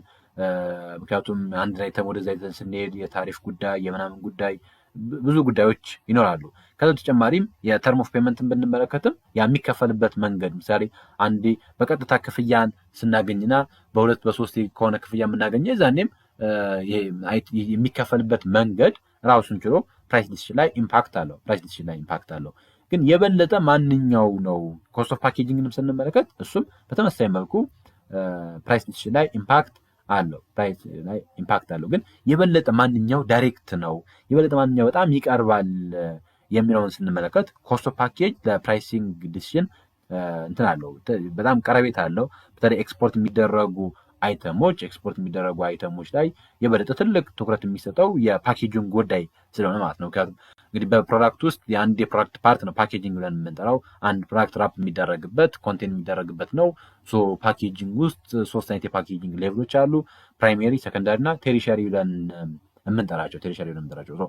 እነዚህ ነገሮች በሙሉ አሉ። ሶ ያ እንግዲህ ፓኬጂንግ ላይ ከፕሮዳክቱ ባልተናነሰ መልኩ ለፓኬጂንግ ራሱ የምናወጣው ወጪ ልክ በዛው ልክ ትልቅ ሊሆን ይችላል ማለት ነው። ኮስት ኦፍ ፓኬጂንግ የበለጠ ትልቅ መሰረታዊ ከሚባሉ መረጃዎች ውስጥ ነው፣ ነሰሰሪ ከሚባሉት ኢንፎርሜሽኖች ውስጥ ነው። ሶ የበለጠ ማንኛው ይቀርባል ከተባለ ኮስት ኦፍ ፓኬጂንግ ኢዝ ሞር ዳይሬክት የሆነ የበለጠ ቅርብ ነው ማለት ነው። ቅርብ ነው ግን እንዳልኳችሁ ሌሎችም ኦፕሽኖች የሚያስኬድ ነገር አላቸው ማለት ነው። ሶ ያንን ከግምት ውስጥ ማስገባት መቻል ይጠበቅብናል። እንደ አጠቃላይ ምንጊዜም የአይተም ፕራይስ ደተርማን በምናደርግበት ሂደት ውስጥ ብዙ ነገሮችን ከግምት ውስጥ ማስገባት መቻል አለብን። ኦብጀክቲቫችንን ኮንሲደር እናደርጋለን። ለፕሮዳክቱና ያለውን አክቹዋል ኮስት ከግምት ውስጥ እናስገባለን። ከዛ ተጨማሪ ዲማንድ ማየት መቻል ምናምን ጉዳዮች ይኖራሉ። ዲማንድ ለማየት ጉዳዮች ይኖራሉ። ይበልጥ ግን ኮስት ኦፍ ፓኬጂንግ ፓርት ኦፍ ፕሮዳክት ኮስት ስለሆነ እሱ የበለጠ ለፕራይሲንግ ዲሲዥን ቅርብ ይሆናል ማለት ነው። ከዚህ አንጻር መልሱ ኤ ይሆናል። Question number 12. Which one of the following is an example of well-formulated hypothesis? So well-formulated unit hypothesis example የሆነው ማንኛው ነው? A. There is a positive relationship between employee satisfaction and productivity. B. The weather affects consumer behavior. C. The company will achieve its financial goal. D. Sale will increase. So ከሚከተሉት ውስጥ ማንኛው ነው ጥሩ የሚባለው ሃይፖቴሲስ ወይም ደግሞ well-formulated የተባለ ተብሎ የሚጠራው ሃይፖቴሲስ ማንኛው ነው? እንግዲህ ትንሽ እንትኖችን እንመልከት፣ መገለጫዎችን እንመልከት። ዌል ፎርሙሌትድ የሆነ ወይም አንድ ሃይፖቴሲስ ጉድ ነው ስንል የመጀመሪያው በጣም ክሊር በሆነ መንገድና ፕሪሳይስ በሆነ መንገድ መቀመጥ መቻል ይጠበቅበታል። ዌል ዲፋይንድ በሆነ ተርም መቀመጥ መቻል አለበት። ሰዎች በቀላሉ አንደርስታንድ ሊያደርጉት በቀላሉ ሜጀር ሊያደርጉት በሚችል መንገድ መቀመጥ መቻል አለበት። ቴስቴብል መሆን መቻል አለበት። ያ ማለት ቴስት ሊደረግ የሚችል ኦብዘርቭ ሊደረግ የሚችል ፋይናሊ ሜጀር ልናደርገው በምንችል መልኩ መቀመጥ መቻል አለበት። ቬግ መሆን የለበትም ማለት ነው። የሆነ ሞራል ስቴትመንት የሚያሳይ መሆን መቻል የለበትም ማለት ነው። ቬግ የሆነና ሞራል ስቴትመንቶችን አቮይድ ማድረግ መቻል አለበት። ከዛ በተጨማሪ በተቻለ መጠን ኤግዚስቲንግ ከሆነ ቴክኖሎጂ ጋር ኮኔክት ማድረግ የሚችል ቢሆን የበለጠ ሪኮመንድ ይደረጋል። ስፔሲፊክ እና ሊሚትድ ስኮፕ ያለው ናሮ የሆነ እና ከዛ በተጨማሪ ስፔሲፊክ የሆነ ፕላስ ሊሚትድ ናይት ስኮፕ ያለው ቢሆን ሪኮመንድ ይደረጋል። ከዛ በተጨማሪ ሪሌሽንሺፕ ስቴትመንት ተብሎ ይጠራል። ኢፍ ኢትስ አፕሊኬብል as much as possible the hypothesis should clearly state the relationship between በቫሪያብሎች መካከል ያለ ሪሌሽንሽፕን ማሳየት መቻል አለበት። ከዛ በተጨማሪ ደግሞ ሲምፕሊሲቲ ሲምፕል በሆነ ተርም ኤክስፕረስ መደረግ መቻል አለበት። አነሰሰሪ አይነት ኮምፕሌክሲቲዎችን አቮይድ ማድረግ መቻል ይጠበቅበታል። ዲ ሴል ዊል ኢንክሪዝ ብሎ አይጨርሰውም ስቴትመንቱን። ዲ መሆን አይችልም። ዌል ፎርሙሌትድ አይነት ሃይፖቴሲስ the company will achieve its financial goal ይህም ቬግ ነው። በምን አይነት መንገድ አቺቭ እንደሚያደርገው ምን እንደሚያደርገው ኤክስፕረስ የሚያደርግ ነገር የለም። the weather affect consumer behavior the weather affect consumer behavior ግን በምን አይነት መንገድ ነው አፌክት የሚያደርገው የሚለውን ክሊር አይደለም። ኤን ስንመለከት ግን there is a positive relationship between employee satisfaction and productivity ስንል ይሄ well formulated የሆነ ሃይፖቴሲስ መገለጫ ባህሪ ነው ማለት ነው። the answer would be A ይሆናል ማለት ነው። ናይስ። ወደ 13ኛው ጥያቄ እንምጣ። As a strategist, you are assigned to develop a strategy that describes the company overall direction in terms of its various business and product line. The strategy you are developing is operational level strategy, corporate level strategy, unit level strategy, business level strategy. እንደ አንድ strategist, you are assigned to develop a strategy that describes the company overall direction. እንግዲህ የአንድን ካምፓኒ ኦቨርኦል ዳይሬክሽንን ዴቨሎፕ ለማድረግ አሳይን ተደርጋቸዋል ነው የሚለው። ኢን ተርምስ ኦፍ ቢዝነስ ኢን ተርምስ ኦፍ ፕሮዳክት ላይን ደረጃ ለአጠቃላይ ግን የአንድን ካምፓኒ ኦቨርኦል ዳይሬክሽንን ዲስክራይብ በማድረግ ደረጃ አሳይን ተደርጋቸዋል። እንግዲህ ይሄ ምን አይነት ስትራቴጂን ዴቨሎፕ እያደረግን ነው? ኦፕሬሽናል ሌቭል ነው? ኮርፖሬት ሌቭል ነው? ዩኒት ሌቭል ነው? ወይስ ቢዝነስ ሌቭል ስትራቴጂ ነው የሚለን? እንግዲህ ስትራቴጂ 3 ሌቭሎች አሉት። ኮርፖሬት ሌቭል ስትራቴጂ፣ ቢዝነስ ሌቭል ስትራቴጂ እና ፋንክሽናል ሌቭል ስትራቴጂ ብለን የምንለው። ኮርፖሬት ሌቭል ስትራቴጂ ይሄ ቤዚካሊ እንግዲህ ፎከስ የሚያደርገው which market or what industry that the firm should compete in የሚለው የበለጠ ትኩረት የሚያደርግ አይነት ነው። የአንድን ካምፓኒ ኦቨርኦል አይነት ዳይሬክሽን የሚያሳይ ነው። ቢዝነስ ሌቭል ስትራቴጂ ብለን የምንጠራው ደግሞ የበለጠ አንድ ሰፓሬት የሆነ የቢዝነስ ዩኒት እንዴት ማርኬት ላይ ኮምፒት ማድረግ እንደሚችል የሚዘጋጅ አይነት ስትራቴጂን ያንን ቢዝነስ ሌቭል ስትራቴጂ ተብሎ ይጠራል። ፋንክሽናል ሌቭል ወይም ደግሞ ኦፕሬሽናል ሌቭል እየተባለ የሚጠራው ስትራቴጂ ደግሞ የበለጠ ዲፓርትመንታል በሆነ አይነት ሌቭል ላይ በተቻለ መጠን የቢዝነስ ሌቭል ስትራቴጂን ሰፖርት ሊያደርግ በሚችል መልኩ የሚዘጋጅ ስትራቴጂን ፋንክሽናል ሌቭል ስትራቴጂ ተብሎ ይጠራል። ከዚህ አንጻር ከላይ ያሉን ስቴትመንት የበለጠ ማንኛው ክሊር ሊገልጽልናል ስንል ላንሰር ቢ ኮርፖሬት ሌቭል ስትራቴጂ ነው ማለት ነው። ምክንያቱም ኮርፖሬት ሌቭል ስትራቴጂ ኦቨርኦል የአንድን ካምፓኒ ኦቨርኦል ዳይሬክሽን የሚያሳይ አይነት ከሆነ ያን የስትራቴጂ አይነት ኮርፖሬት ሌቭል ስትራቴጂ ተብሎ ይጠራል። Okay, question number 14. Which of the following statement do not addresses the information age characteristics? So ከሚከተሉት ውስጥ የኢንፎርሜሽን ኤጅን ካራክተሪስቲክስ አድሬስ የማያደርገው ማንኛው ነው? ይሄ ከማኔጅመንት ኢንፎርሜሽን ሲስተም የመጀመሪያ ቻፕተር ላይ የመጣ ጥያቄ ነው። A, it creates people to people partnership. B, the majority of the workers are factory workers. C, it covers the period from 1957 to the present. D, it uses information technology as a principal tool ነው የሚለን። ሶ ከሚከተሉት ውስጥ ማንኛው ነው የኢንፎርሜሽን ኤጅ ካራክተሪስቲክስ ነው የሚለን። እንግዲህ ኢንፎርሜሽን ኤጅ ብለን የምንጠራው ቤዚካሊ በመነሻ ደረጃ ከ1960 በፊት አካባቢ ነበር እንቅስቃሴዎቹ ነበሩ፣ ግን የበለጠ ፎርም ይዞ እንዳውም 1948 ላይ 47 ላይ አካባቢ ድረስ መነሻውን አድርጓል ይላሉ። ግን የበለጠ ሞር ቅርጹን ይዞ በደንብ የኢንፎርሜሽን ኤጅ ተብሎ መጠራት የጀመረው ከ1960 በኋላ ነው። ከዛ በፊት ነበሩ ትናንሽ የቲፒኤስ ነገሮች ትራንዛክሽናል ፕሮሰሲንግ ሲስተሞች ምናምን ነበሩ። ግን የበለጠ እንደ ኢንፎርሜሽን ሲስተም ወይም ደግሞ ኢንፎርሜሽን ኤጅ የበለጠ ዴቨሎፕ ማድረግ የጀመረው ከ1960 በኋላ ነው። ከዛ በኋላ በተለይ ከ1970 ላይ 1980ዎቹ ላይ እያደገ የመጣን አሁን እስካለንበት ድረስ አሁን ላይ እስካለው የዲጂታላይዜሽን ድረስ በጊዜ ሂደት ውስጥ እያደገ እንደመጣ ነው የሚያሳየን። ከዛ በተጨማሪ ስለ ኢንፎርሜሽን ኤጅ ስንመለከት በኢንፎርሜሽን ኤጅ ውስጥ የፒፕል ቱ ፒፕል ፓርትነርሽፕ በጣም የጨመረበት ኢንፎርሜሽን ቴክኖሎጂ እንደ አንድ ፕሪንሲፓል ቱል መጠቀም የተጀመረበት ኤጅ ነው። ከዚህ አንጻር መልሱ የሚሆነው ቢ ነው። ቢ ይሄ ማጆሪቲ ኦፍ ወርከርስ አር ፋክተሪ ወርከር የሚለው ይሄ የኢንዱስትሪያል ኤጅ ተብሎ የሚጠራው የኢንዱስትሪያል ሪቮሉሽን አጠቃላይ ኢንዱስትሪያል ኤጅ ተብሎ የሚጠራው ኤጅ ያለ ነው። እንግዲህ በዓለማችን ውስጥ ብዙ አይነት ኤጆች አሉ። የድንጋይ ዘመን፣ የምናምን ዘመን እየተባለ እንደሚከፈለው ሁሉ ዘመናቶች በተለያየ አይነት ስያሜ ይሰጣቸዋል። አሁን ያለንበት ዘመን የኢንፎርሜሽን ኤጅ ተብሎ ይጠራል፣ የመረጃ ዘመን እየተባለ እንደሚጠራው። ከዚህ አንጻር ቢ ማጆሪቲ ኦፍ ዘ ወርከርስ አር ፋክተሪ ወርከር የሚለው ይሄ የኢንዱስትሪያል ኤጅን ጊዜ ነው። እንዳውም አሁን ላይ በዚህ በኢንፎርሜሽናል ኤጅ ላይ ያለው ሰው በብዛት የፋክተሪ ወርከር ሳይሆን ፋክተሪ ሲል የኢንዱስትሪያል ወርከሮች አሉ ራዘር አሁን ላይ በብዛት ብዙዎቹ ሰርቪስ ፕሮቫይደር ናቸው። አሁን ላይ በዚህ ዘመን ያለው ብዛት ሰው የሰርቪስ ፕሮቫይደር እንጂ ፋክተሪ ወርከሮች አይደሉም። ከዚህ አንጻር የኢንፎርሜሽን ኤጅ ካራክተሪስቲክስ ያልሆነው ቢ ይሆናል ማለት ነው።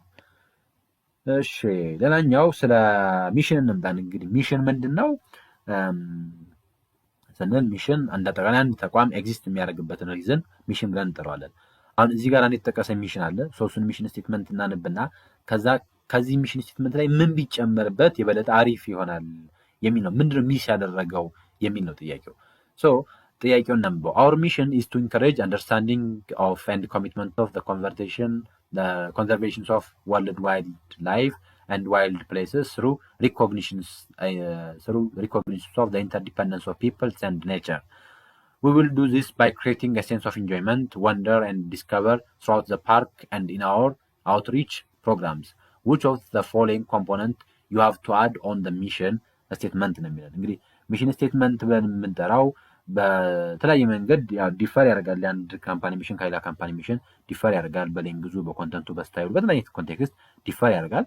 ግን እንዳጠቃላይ በአሁን ላይ ያሉ በተለይ እንዳጠቃላይ ሚሽንን ዴቨሎፕ ሲደረግ አንድ ሚሽን ሊኖሩት የሚገቡት ኤሌመንቶች አሉ። እነዚያን ኤሌመንቶች ወደ 9 አካባቢ የሚደርሱ ኤሌመንት ናቸው። ለምሳሌ ከስተመር፣ የታርጌት ከስተመራችን ማን ነው፣ ፕሮዳክቱ ምንድነው ኦፈር የምናደርገው፣ ማርኬቱ የት ነው ኦፈር የምናደርገው፣ ለማን ነው ኦፈር የምናደርገው፣ ቴክኖሎጂ አፕዴት የሆነ አይነት ቴክኖሎጂ አለው ወይ፣ ከከረንት ከሆነ ቴክኖሎጂ ጋር አፕዴት ያደረገ ነው ወይ፣ ከተጨማሪ ከግሮዝ ጋር ከምናምን አንጻር እሱን እናስቀምጣለን። ፊሎሶፊ ምንድን ነው የኛ ካምፓኒ ፊሎሶፊ የሚለውን ሰልፍ ኮንሴፕት፣ ስለ ራሳችን ያለን ዩኒክኔስ ስትሬንግዝ ካለን ኮር ኮምፒተንሲያችንን፣ ፐብሊክ ኢሜጅ ብለን የምንጠራቸው ከሶሻል ከኤንቫይሮንመንታል ከተለያየ አንጻር ያሉ ጉዳዮችን እንዲሁም ከኢምፕሎይ አንጻር ለሰራተኞች ከሰጠኑ ትኩረት አንጻር ብቻ ይዘጋጀ። በእነዚህ ኤሌመንቶች ናቸው እነዚህ የሚሽን ኤሌመንትስ ተብለው ይጠራሉ። ከእነዚህ ውስጥ የጎደለው ሚስ ያደረገው ማንኛው ነው የሚል ነው። ሚስ ያደረገው ማንኛው ነው ስንል እንግዲህ እና ዲ ሚስ አላደረገም። ፊሎሶፊው በደንብ አለ። ፕሮዳክቱ ምን እንደሆነ ይገልጻል። ያው ኢንዲፐንደንት የሆነ ፒፕል እና ኔቸርን ሪኮግናይዝ በማድረግ የሚለው እንግዲህ ያ የካምፓኒውን ፊሎሶፊ ነው የምናየው። ፊሎሶፊ ስንል እንደጠቃላይ ፊሎሶፊ ብለን የምንጠራው ኮር ቫሊዩን ወይም ደግሞ እንደጠቃላይ ፈርማችንን ጋይድ የምናደርግበትን ኮንቴክስት ስለሆነ ፊሎሶፊ የሚያሳየን። ፕሮዳክቱም ሴንስ ኦፍ ኢንጆይመንትን ምናምን ክሬት እናደርጋለን ብሎ ክሬት አንደኛው የኮንዘርቬሽን ኦፍ ወርልድ ዋይልድ ላይፍ እና ዋይልድ ስፔስ ብለን የሚጠራው እዛ ውስጥ ፕሮዳክቱ እንዳለ ያሳየናል። ፕሮዳክቱ እንዳለ ያሳየናል። ከዚህ አንጻር ከዛም በተጨማሪ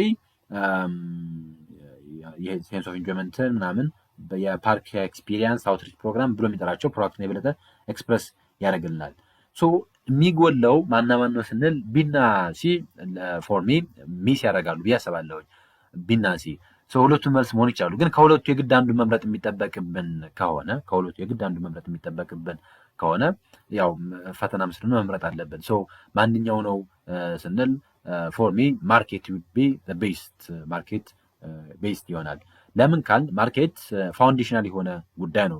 በብዙ ኮንቴክስት ማርኬት ብለን ፋውንዴሽናል የሆነ አይነት ኮንቴክስት ነው። በተለይ በሚሽን ስቴትመንት ውስጥ ሚሽንን ስናስቀምጥ ሪዝን ፎር ኤግዚስተንስ ስናስቀምጥ ማርኬት ከግምት ውስጥ ይገባል። ማርኬት ብለን የምንጠራው ሲምፕሊ አንድ የሆነ ጂኦግራፊክ ኤሪያን ብቻ አይደለም ሪፕሬዘንት የሚያደርገው። ማርኬትን ስናነሳ ከስተመር ዛም ውስጥ አብሮ የሚታይ ጉዳይ ቢሆን ኢቨን ኢፍ ሰፓሬት በሆነ አይነት መንገድን ብናገኘው ከስተመር ብለን የምንጠራው ግን ስለ ማርኬት ስናነሳ አብረንም ስለ ከስተመር ነው የምናነሳው። ከዚህ አንጻር የበለጠ የማርኬት ኮንሰርን ቢኖረው ማለት የት ይሄ ፕሮዳክት የት ደሊቨር እንደሚደረግ ቢገለጽ የበለጠ አሪፍ ይሆናል። ኮንሰርን ፎር ኤምፕሎይ ቀጣይ መምጣት የሚችል ጉዳይ ነው። የበለጠም አሁን እዚህ ጋር ስንመለከት አሁን የሞሮፍ ያን ያክል ሰራተኛ ምናምንም ትኩረት ያስፈልጋል። ኮንሰርን ፎር ኤምፕሎይ ግን የወርልድ ዋይድ የአንድ እንግዲህ የአካባቢ ጥበቃ ምናምን መስሪያ ቤት ቢሮ ነው የሚመስለው ስቴትመንቱ፣ የሚሽን ስቴትመንቱ። እዛ ውስጥ ደግሞ ኮንሰርን ፎር ኤምፕሎይ ያን ያክል ኢሹ ሊሆን አይችልም። ሞር እንዳውም የማርኬቱ ጉዳይ የበለጠ ትልቅ ኢሹ ሊሆን ይችላል ማለት ነው። ከዚህ አንጻር ሲ ወደ አይ ቴንድ ቱ ሲ ውድ ቢ ዘ ቤስት አንሰር። ካሉት ኦፕሽኖች ውስጥ ሲ አንሰር ነው። ያው ኤና ዲ አይሆንም። ከቢ እና ከሲ ግን የበለጠ ሲ ቤስት ነው። ወደ 16ኛው ጥያቄ እንምጣ። sometimes a business organization use the promotion types involves short-term incentive of value such as discount, free sample, price to be offered to arouse interest of customers in buying of goods and service. This is a promotion is public relations, sales promotion, advertising and personal selling ይላል። ከሚከተሉት እንግዲህ ማንኛው ነው ሾርት ተርም ኢንሰንቲቭ የሚያቀርበው ሲል ያው ገና ከመጀመሪያው መልሱ ይታወቃል። ሾርት ተርም ኢንሰንቲቭ ሲል እንግዲህ በፕሮሞሽናል ሚክስ ውስጥ በጣም ኮመን የሚባሉት ወደ 5 አካባቢ የሚደርሱ የፕሮሞሽናል ሚክስ ኤሌመንቶች አሉ። ከዛም በላይ ሊሆኑ ይችላሉ፣ ግን እንደ ኮመን የሚባሉት ማለት ያክል ነው። አንዱ አድቨርታይዝመንት ነው። አድቨርታይዝመንት እንግዲህ ፔድ የሆነ ዋን ዌይ ዩናይት የፕሮሞሽናል መካኒዝም ነው አድቨርታይዝመንት ብለን የምንጠራው። በተቻለ መጠን ብሮድ ዩናይት ኦዲየንሶችን በቲቪ፣ በሬዲዮ፣ በጋዜጣ፣ በቢልቦርድ በተለያየ መካኒዝም የምንደርስበት ነው። ከዛ ቀጥሎ ያለው ፒአር ነው፣ ፐብሊክ ሪሌሽን ብለን የምንጠራው።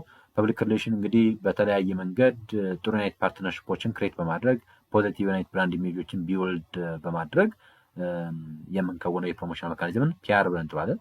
ሌላኛው ሴል ፕሮሞሽን ነው። ሴል ፕሮሞሽን የዚህ ጥያቄ መልስ ከላይ ያለው የሾርት ተርም ዩናይት ኢንሰንቲቭ ነው። ዲስካውንት በማድረግ ፍሪ ሳምፕሎችን በመስጠት ምናምን በ100 ብር 4 ቢራ በምናምን ዞታ ሾርት ተርም የሚሆኑ ኢንሰንቲቮች ናቸው። ዲስካውንት በማድረግ ፍሪ ሳምፕል በመስጠት የምናደርገው የፕሮሞሽናል መካኒዝም ነው። ፐርሰናል ሴሊንግ ብለን የምንጠራው ይሄ ዳይሬክት የሆነ ነው። የበለጠ ቱዌይ ኮሚኒኬሽን ያለበት አንድ አይተሞችን የምንሸጥበት ሰዎችን አሳምና አይተሞችን የምንሸጥበትም መካኒዝም ነው የፐርሰናል ሴሊንግ ብለን የምንጠራው። ዳይሬክት ማርኬቲንግ ይሄ ለተመረጡ ደንበኞች ታርጌት በሆነ መካኒዝም በኢሜይል፣ በኮል፣ በኤስኤምኤስ፣ በአድ ሊሆን ይችላል። በተለያየ መካኒዝም ማስታወቂያዎችን እንዳጠቃላይ ስለዛ ፕሮዳክት አዌር የምናደርግበትን መካኒዝም ዳይሬክት ማርኬቲንግ ተብሎ ይጠራል። ዳይሬክት ፕሮሞሽን እየተባለ ይጠራል ማለት ነው። ካሉት ኦፕሽኖች ውስጥ ማንኛው ነው መልሱ ስንል የዚህኛው ጥያቄ መልስ ቢ ይሆናል ማለት ነው። የዚህኛው ጥያቄ መልስ ቢ ይሆናል ማለት ነው። In statistics study, the population is A, the group of people from whom the data cannot be collected. B, all peoples who live in Ethiopia. C, the peoples or objectives studied in the sample survey. D, the group of people or objectives for which the conclusions are to be made. ከሚከተሉት ውስጥ ማንኛው ነው ፖፑሌሽንን የሚገልጽልን ነው። እንግዲህ በስታቲስቲክስ ፖፑሌሽን ምንድን ነው ስንል በስታቲስቲክስ ፖፑሌሽን ብለን የምንጠራው refers to the complete set of object or elements being studied ይባላል። የምናጠናውን complete set of list ያለበትን ያንን ፖፑሌሽን ብለን እንጠራለን። ወል ፖፑሌሽን ስንል it includes all peoples, all object or all events for a particular research ተብሎ ይጠራ ማለት ነው። ምናልባት በአንድ ክላስ ውስጥ ያለ ተማሪ ሊሆን ይችላል፣ በአንድ ከተማ ውስጥ ያለ ፋሚሊ ሊሆን ይችላል፣ ወይም ደግሞ አንድ ምርጫ ላይ የሚመርጡ ሰዎችን ሊያካትት ይችላል። ሶ ያንን ፖፑሌሽን ብለን እንጠዋለን። ፖፑሌሽን ዘ ኢንታየር ግሩፕ አባውት ዊች ዋንት ቱ ሜክ ኮንክሉዥን ድምዳሜ መስራት የምንፈልግበትን ኢንታየር የሆነውን ግሩፕ ፖፑሌሽን ብለን እንጠራዋለን። ሳምፕል ብለን የምንጠራው ጀስት ፓርት ኦፍ ፖፑሌሽን የሆነ ነገር ደግሞ ሳምፕል ተብሎ ይጠራል። ከዚህ አንጻር ስንመለከታቸው ይህን ስንመለከት ግሩፕ ኦፍ ፒፕል ፍሮም ሁም ዘ ዳታ ካኖት ቢ ኮሌክትድ ይላል። ይሄ ሊሆን አይችልም። ምክንያቱም ለአጠቃላይ ፖፑሌሽን ብለን የምንጠራው ዳታ ኮሌክት የምናደርግበትን ግሩፕ ኦፍ ፒፕል ነው። ፖፑሌሽን አይገልጽልን። ፖፑሌሽንን ቢን እንመልከት። ኦል ፒፕል ሁ ሊቭ ኢን ኢትዮጵያ ይላል። ይሄ ኢንዲፐንደንስ መልስ ሊሆን ይችላል፣ ግን ሌሎችን ኦፕሽኖች እንመልከታቸው። ሲ ዘ ፒፕል ኦር ኦብጀክቲቭስ ስተዲድ ኢን ሳምፕል ሰርቬይ፣ ይሄ አይሆንም። ሲ አይሆንም። ዲ ዘ ግሩፕ ኦፍ ፒፕል ኦር ኦብጀክቲቭስ ፎር ዊች ዘ ኮንክሉዥንስ አር ቱ ቢ ሜድ። ይህ የሰዎችን ግሩፕ ኦፍ ፒፕልን ኦር ኦብጀክትን የሚያሳይ ያ ምን የሆነ ኮንክሉዥን ምን የምናደርግበት ሜድ የምናደርግበት ከሆነ ኮንክሉዥን ሜድ የምናደርግበት ኦር ኮንክሉዥን ሜድ የምናደርግለት ኮንክሉዥንስ አር ቱ ቢ ሜድ የምናደርግለትን ግሩፕ ኦፍ ፒፕል ኦር ኦብጀክትን ፖፑሌሽን ብለን እንጠራዋለን ማለት ፖፑሌሽን እንጠራዋለን። መልሱ የሚሆነው ዲ ነው። ቢ ለምን አይሆንም ካል ቢ ፖፑሌሽንን ያሳያል፣ ምክንያቱም የሆነ ኦል ፒፕል ስለሚል። ነገር ግን ዲፐንድስ አፖን አወር ስተዲ፣ ምክንያቱም ኢንቨስቲጌሽን ላችን ላይ ዲፐንድ ያደርጋል። ለምሳሌ ጥናቱ ትኩረት ያደረገው አፍሪካ ቢሆንስ ከአፍሪካ እኮ አፍሪካ ላይ ጥናቱ አፍሪካን ታርጌት ያደረገ ጥናት ውስጥ ሁሉም የኢትዮጵያ ህዝቦች ሳምፕል ናቸው እንጂ ፖፑሌሽን ሊሆኑ አይችሉም። ዲፐንድስ አሁን ፖፑሌሽን ስንል ምን ላይ ዲፐንድ ያደርጋል? የምናጠናበት ኤሪያ ላይ ዲፐንድ ያደርጋል። ከዚህ አንጻር ቢመልስ የማይሆነው ከዚህ አንጻር ነው። ከዚህ አንጻር ነው ማለት ነው። በዚህ መልክ ማየት እንችላለን። ኬሽን ነምበር 80 the firm seeks growth by pushing its existing practice into a new market segment strategy is ምን ተብሎ ይጠራል ነው? ፕሮዳክት ዴቨሎፕመንት፣ ማርኬት ፔኔትሬሽን፣ ነን ኦፍ አባቭ። ይሄ እንግዲህ አንሶፍ ማትሪክስ ተብሎ ይጠራል። የቢዝነስ ግሮዝ ስትራቴጂ ውስጥ የምንመድበው ነው። እዚህ ውስጥ እንግዲህ 4 ስትራቴጂዎች አሉ። ማርኬት ፔኔትሬሽን፣ ማርኬት ዴቨሎፕመንት፣ ፕሮዳክት ዴቨሎፕመንት እንዲሁም ዳይቨርሲፊኬሽን ተብሎ የሚጠራው። ማርኬት ፔኔትሬሽን ብለን የምንጠራው ኤግዚስቲንግ ዩናይት ፕሮዳክትን በከረንት ማርኬት ላይ የምንሸጥ ከሆነ ያንን ማርኬት ፔኔትሬሽን ብለን እንጠራለን። ማርኬት ዴቨሎፕመንት ብለን የምንጠራው ደግሞ ኤግዚስቲንግ ዩናይት ፕሮዳክትን አዲስ ማርኬት ላይ የምንሸጥ ከሆነ ያንን ማርኬት ዴቨሎፕመንት ብለን እንጠራለን። ማርኬት ፔኔትሬሽን ብለን የምንጠራው እንዳልኳችሁ ምሳሌ ኤግዚስቲንግ ፕሮዳክትን ከረንት ማርኬት ላይ እዛው አዲስ አበባ ውስጥ የሚታወቅ አንድን ፕሮዳክት እዛው አዲስ አበባ ላይ ሰፋ አድርገን ብራንች ከፍተን የምንሸጥ ከሆነ ማርኬት ፔኔትሬሽን ብለን እንጠራለን። ማርኬት ዴቨሎፕመንት ስንል ግን ያንን የሚታወቀውን አዲስ አበባ ላይ የምንታወቅበትን አይተም ወጣ አድርገን ከአዲስ አበባ አዳማና ሐዋሳ ስንሸጥ ያንን ማርኬት ዴቨሎፕመንት ይባላል፣ ወደ አዲስ ማርኬት የምንገባ ከሆነ። ሌላኛው ኦፕሽን ፕሮዳክት ዴቨሎፕመንት ተብሎ ይጠራል በአንስ ኦፍ ማትሪክስ። ፕሮዳክት ዴቨሎፕመንት የምንጠራው ደግሞ ኤግዚስቲንግ ማርኬት ላይ እዛው አዲስ አበባ ላይ አዲስ ዩናይት ፕሮዳክት የምናስተዋውቅ ከሆነ ያንን ፕሮዳክት ዴቨሎፕመንት ተብሎ ይጠራል። ላኛው ዳይቨርሲፊኬሽን ነው። ዳይቨርሲፊኬሽን ለአጠቃላይ አዲስ ፕሮዳክትን በአዲስ ማርኬት ማስተዋወቅን ያን ዳይቨርሲፊኬሽን ብለን እንጠራለን። ዳይቨርሲፊኬሽን ሪሌትድ ሊሆን ይችላል፣ አንሪሌትድ ሊሆን ይችላል። ኦልሞስት ተመሳሳይ ዩናይት ኢንዱስትሪም ላይ ዳይቨርሲፋይ ልናደርግ እንችላለን። ወር ደግሞ ቶታሊ ወደማናውቅ ዩናይት ኢንዱስትሪም ሄደን አይተሞችን ዳይቨርሲፋይ ልናደርግ እንችላለን። ከዚህ አንጻር ለጥያቄው መልስ የሚሆነው ማንኛው ነው ስንል፣ ምክንያቱም ጥያቄ ጠይቀው ኤግዚስቲንግ ፕሮዳክትን አዲስ ማርኬት ላይ መሸጥ ስለሆነ ያንን ማርኬት ዴቨሎፕመንት ብለን እንጠራለን ማለት ነው። መልሱ ቢ ይሆናል ማለት ነው። ኦኬ question number 19 which of the following is an example of qualitative research? ከሚከተሉት ውስጥ የኳሊታቲቭ ሪሰርች ማንኛው ነው? ኳሊታቲቭ ሪሰርች ማንኛው ነው? A testing the effectiveness of new marketing strategy, B observing and recording human behavior, C analyzing numerical data using statistical techniques, D conducting survey with closed-ended questions. ከዲ እንነሳ። ምሳሌ በክሎዝ ኢንዲኬሽን ዳታን ኮንዳክት ስናደርግ ሞስትሊ ይሄ ምን ይሆናል? ኳንታቲቭ ይሆናል። ይሄን ያክል ፐርሰንት እንደዚህ ያለ፣ ይሄን ያክል ፐርሰንት እንደዚህ ያለ፣ ኳንታቲቭ በሆነ አይነት መንገድ አናላይዝ ማድረግ ይቻላል። ዲ መልስ አይሆን ቢኮዝ ኳሊታቲቭ ስለሚል። ሲ አናላይዚንግ ኒውሜሪካል ዳታ፣ ይሄኛውም ኳንቲታቲቭ ነው። ኤን እንመልከት። ቴስቲንግ ዘ ኢፌክቲቭነስ ኦፍ ኒው ማርኬቲንግ ስትራቴጂ፣ የአንድ ማርኬቲንግ ስትራቴጂ ኢፌክቲቭነሱን ቴስት ለማድረግ ይሄኛውን ቤዚካሊ ኳንታቲቭ በሆነ አይነት መካል፣ ምክንያቱም ይሄን ያክል ፐርሰንት ሼር ይዘናል፣ ይሄን ያክል ፐርሰንት ትርፍ አትርፈንበታል፣ ይሄን ያክል ፐርሰንት ስንል ኦር በይሄን ያክል ብር አግኝተንበታል፣ እንደዚህ ተደራሽ መሆን ይችላል፣ ይሄን ያክል አይተሞች መሸጥ ይችላል ምናምን እንላለን። አዲስ የሆነ አይነት ማርኬቲንግ ስትራቴጂያችን ኢፌክቲቭነስ ቴስት ስናደርግ ቤዚካሊ ኳንታቲቭ በሆነ አይነት ሜካኒዝም ነው የምንከውነው።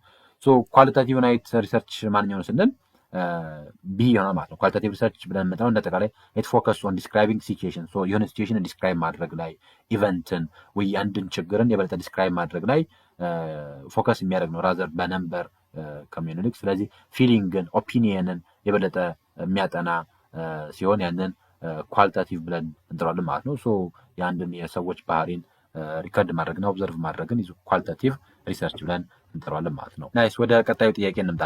Question number 10. From the following, which one is an element of internal environment? So ከሚከተሉት ውስጥ የኢንተርናል environment of HR የሚሆነው ማንኛው ነው? ሶሾ ካልቸራል ፋክተር፣ ዲስትሪቢዩተር፣ ኤምፕሎይ፣ ሰፕላየር። የቀላል እንግዲህ በኢንቫይሮንመንት ውስጥ ኢንተርናል ኤክስተርናል አለ። ኢንተርናል ብለን የምንጠራው ዊዝን ፈርም ያለው ነው። ኤክስተርናል ብለን የምንጠራው ደግሞ አውትሳይድ ኦፍ ፈርም ያለው ነው። ሶ ኢንተርናል የሆነ ማንኛው ነው ስንል ኤምፕሎይ የሚል ይሆናል ማለት ነው። ሌሎቹ ሰፕላየር፣ ዲስትሪቢዩተር እና ሶሻል ካልቸራል ብለን የምንጠራቸው ኤክስተርናል የሆኑ ፎርስ ናቸው። እዛ ኤክስተርናል ውስጥ እንዲህ ማክሮ እና ማይክሮ ተብሎ የሚጠሩ አሉ። ግን እንዳጠቃላይ ኤሲዲ ኤክስተርናል ውስጥ የምናገኛቸው ናቸው። ኤቢዲ ኤክስተርናል ውስጥ የምናገኛቸው ሲሆኑ ኤምፕሎይ ብለን የምንጠራው ግን ኢንተርናል ኢንቫይሮንመንት ነው። Question number 21. Harmony Pharmaceutical produce a life-saving medication with a consistent demand throughout the year. Maintaining steady production rate allows them to focus on quality control and ensure consistent medication availability. While it faces shortage during the demand is high, order blocking and lost sales during lower demand. A. Utilization strategy, chase strategy. B. C. Level strategy. D. Hybrid strategy. ሶ እንግዲህ ሃርመኒ የሚባል አንድ የፋርማስቲካል ካምፓኒ አለ። ሶ ያ የፋርማስቲካል ካምፓኒ በብዛት ፕሮዲስ የሚያደርጋቸው የላይፍ ሴቪንግ የሆኑ ሜዲኬሽኖችን ኮንሲስተንት በሆነ ወጥነት ባለው ዲማንድ ስራውት የየር ምን ያደርጋል? ፕሮዲስ ያደርጋል።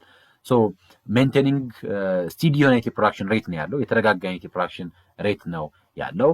ሶ ፎከስ የሚያደርገው የበለጠ ኳሊቲ ኮንትሮል እና ያንን የሜዲኬሽን አቬላቢሊቲን ኢንሹር ማድረግ ላይ የበለጠ ኳሊቲ ኮንትሮል ላይ እና ስቲዲ የሆነ ፕሮዳክሽን ሬት ላይ ፎከስ ያደርጋል። ሶ ይሄንን ምን ብለን እንጠራለን ስንል እንግዲህ ይህን ካፓሲቲ ስትራቴጂዎች ውስጥ ያሉ ጉዳዮች አሉ። 3 መሰረታዊ ጉዳዮች አሉ። ሌቭል ስትራቴጂ፣ ቼዝ ስትራቴጂ እና ሃይብሪድ ተብሎ የሚጠሩ ስትራቴጂዎች አሉ። ሌቭል ስትራቴጂ ብለን የምንጠራቸው እንግዲህ ኮንስታንት በሆነ አይነት ሬት ኢቭን ኢፍ ዲማንድ ፍላክቹዌት እንኳን ቢያደርግም እኛ ኮንሲስተንት በሆነ መንገድ ፕሮዲስ የምናደርግ ከሆነ ሌቭል ስትራቴጂ ተብሎ ይጠራል። ሶ ስቴብል ዩናይት የወርክ ፎርስ ስቴብል የሆነ አይነት ኢንቨንተሪን ሜንቴን አድርገን የምንቀጥል ከሆነ ያንን ሌቭል ስትራቴጂ ብለን እንጠራዋለን። በጣም ብዙ ሪስኮች አሉት ሌቭል ስትራቴጂ፣ ባክሎግ፣ ሃይ ዩናይት ኢንቨንተሪ ኮስት ምናምን ብለን የምንጠራቸው እዚህ ጋር የተጠቀሱት። የዚህ ጥያቄ መልስ የሚሆነው ሲ ነው። ሌቭል ስትራቴጂ ነው የምንጠራው። ቼዝ ስትራቴጂ ብለን የምንጠራው ምንድነው ስንል ይሄ አጀስት የምናደርግ ከሆነ ያ ማለት አይተሞቹ ምሳሌ አሁን ሌቭል ስትራቴጂ ሲሆን ሁሌ በየወሩ ፕሮዲስ የሚያደርገው አይተም ተመሳሳይ ነው የሚሆነው። ቼዝ ሲሆን ግን ምን ያደርጋል? አጀስት ያደርጋል። የሆነ በጣም ብዙ በሚፈልግበት ጊዜ 200 ያመርትና በማይፈልግበት ጊዜ 50 ብቻ ፕሮዲስ ሊያደርግ ይችላል። ቼዝ ስትራቴጂ ብለን የምንጠራው ያን ነው። ሃይብሪድ የሌቭል እና የቼዝ ስትራቴጂ ድቅል ውጤት ነው ማለት ነው። ሁለቱን ኮምባይን ሲያደርግ ነው ሃይብሪድ ስትራቴጂ ብለን የምንጠራው። ለዚህኛው ጥያቄ መልስ የሚሆነው ግን ሌቭል ስትራቴጂ ነው። ምክንያቱም አንደኛ ኮንሲስተንት የሆነ ዲማንድን ኮንስተንት የሆነ ሜዲኬሽን ነው ፕሮዲስ የሚያደርገው። ከዛ ሜንቴን ስቲዲ ፕሮዳክሽን ሬት ብሎ ነው የሚጠራው። ስቲዲ የሆነ ፕሮዳክሽን ሬት ነው ሜንቴን አድርጎ ያስቀጠለው። ከዚህ አንጻር ያንን ኳሊቲ ሌቭል ስትራቴጂ ብለን እንጠራለን። ዛ አንሰር ቢ ሲ ይሆናል ማለት ነው። ኩዌስችን ነምበር 22 ቶታል ኳሊቲ ማኔጅመንት ኢዝ ማኔጅመንት አፕሮች ዛት ኤምፋሳይዝስ A. Continuous improvement and customer focus. B. Maximizing employee turnover. C. Reducing market competition. D. Minimizing customer satisfaction. እንግዲህ ቶታል ኳሊቲ ማኔጅመንት ምንድነው ስንል ቶታል ኳሊቲ ማኔጅመንት ብለን የምንጠራው እንዳጠቃላይ አንድ ኳሊቲ ውስጥ ያለ አስፔክት ነው። ያም የኳሊቲ አስፔክት የበለጠ ቶታል ኳሊቲ ማኔጅመንት ብለን የምንጠራው ይሄ ሆሊስቲክ የሆነ ኮንቲኒየስ የሆነ ኳሊቲ ኢምፕሩቭመንት ላይ ኢንጌጅ የሚያደርግን የኳሊቲ አስፔክት ነው ቶታል ኳሊቲ ማኔጅመንት ብለን የምንጠራው። ዲ መልስ መሆን አይችልም። የከስተመር ሳቲስፋክሽን ሚኒማይዝ ያደርጋል የሚለው ምክንያቱም ኳሊቲ ማኔጅመንት ቶታል ኳሊቲ ማኔጅመንት ዓላማው ከስተመር ሳቲስፋክሽን ማምጣት ስለሆነ ሲም መልስ አይሆንም። ሪዲዩሲንግ ማርኬት ኮምፒቲሽን ብለን የምንጠራው ምክንያቱም ቶታል ኳሊቲ ማኔጅመንት ብለን የምንጠራው በየጊዜ ኳሊቲን ኢምፕሩቭ ስለምናደርግ የበለጠ ማርኬትም ላይ ኮምፒቲቲቭ ሆነን እንድንቆይ ያደርገናል። ቢ ማክሲማይዚንግ ኤምፕሎይ ተርኖቨር የሚለው መልስ ሊሆን አይችልም። ምክንያቱም ቶታል ኳሊቲ ማኔጅመንት አንዱ አፕሮች ኤምፕሎይን ኤምፓወር ማለት ነው። ሰራተኞችን ኤምፓወር የምናደርግ ከሆነ ደግሞ ሰዎች ያልቁም።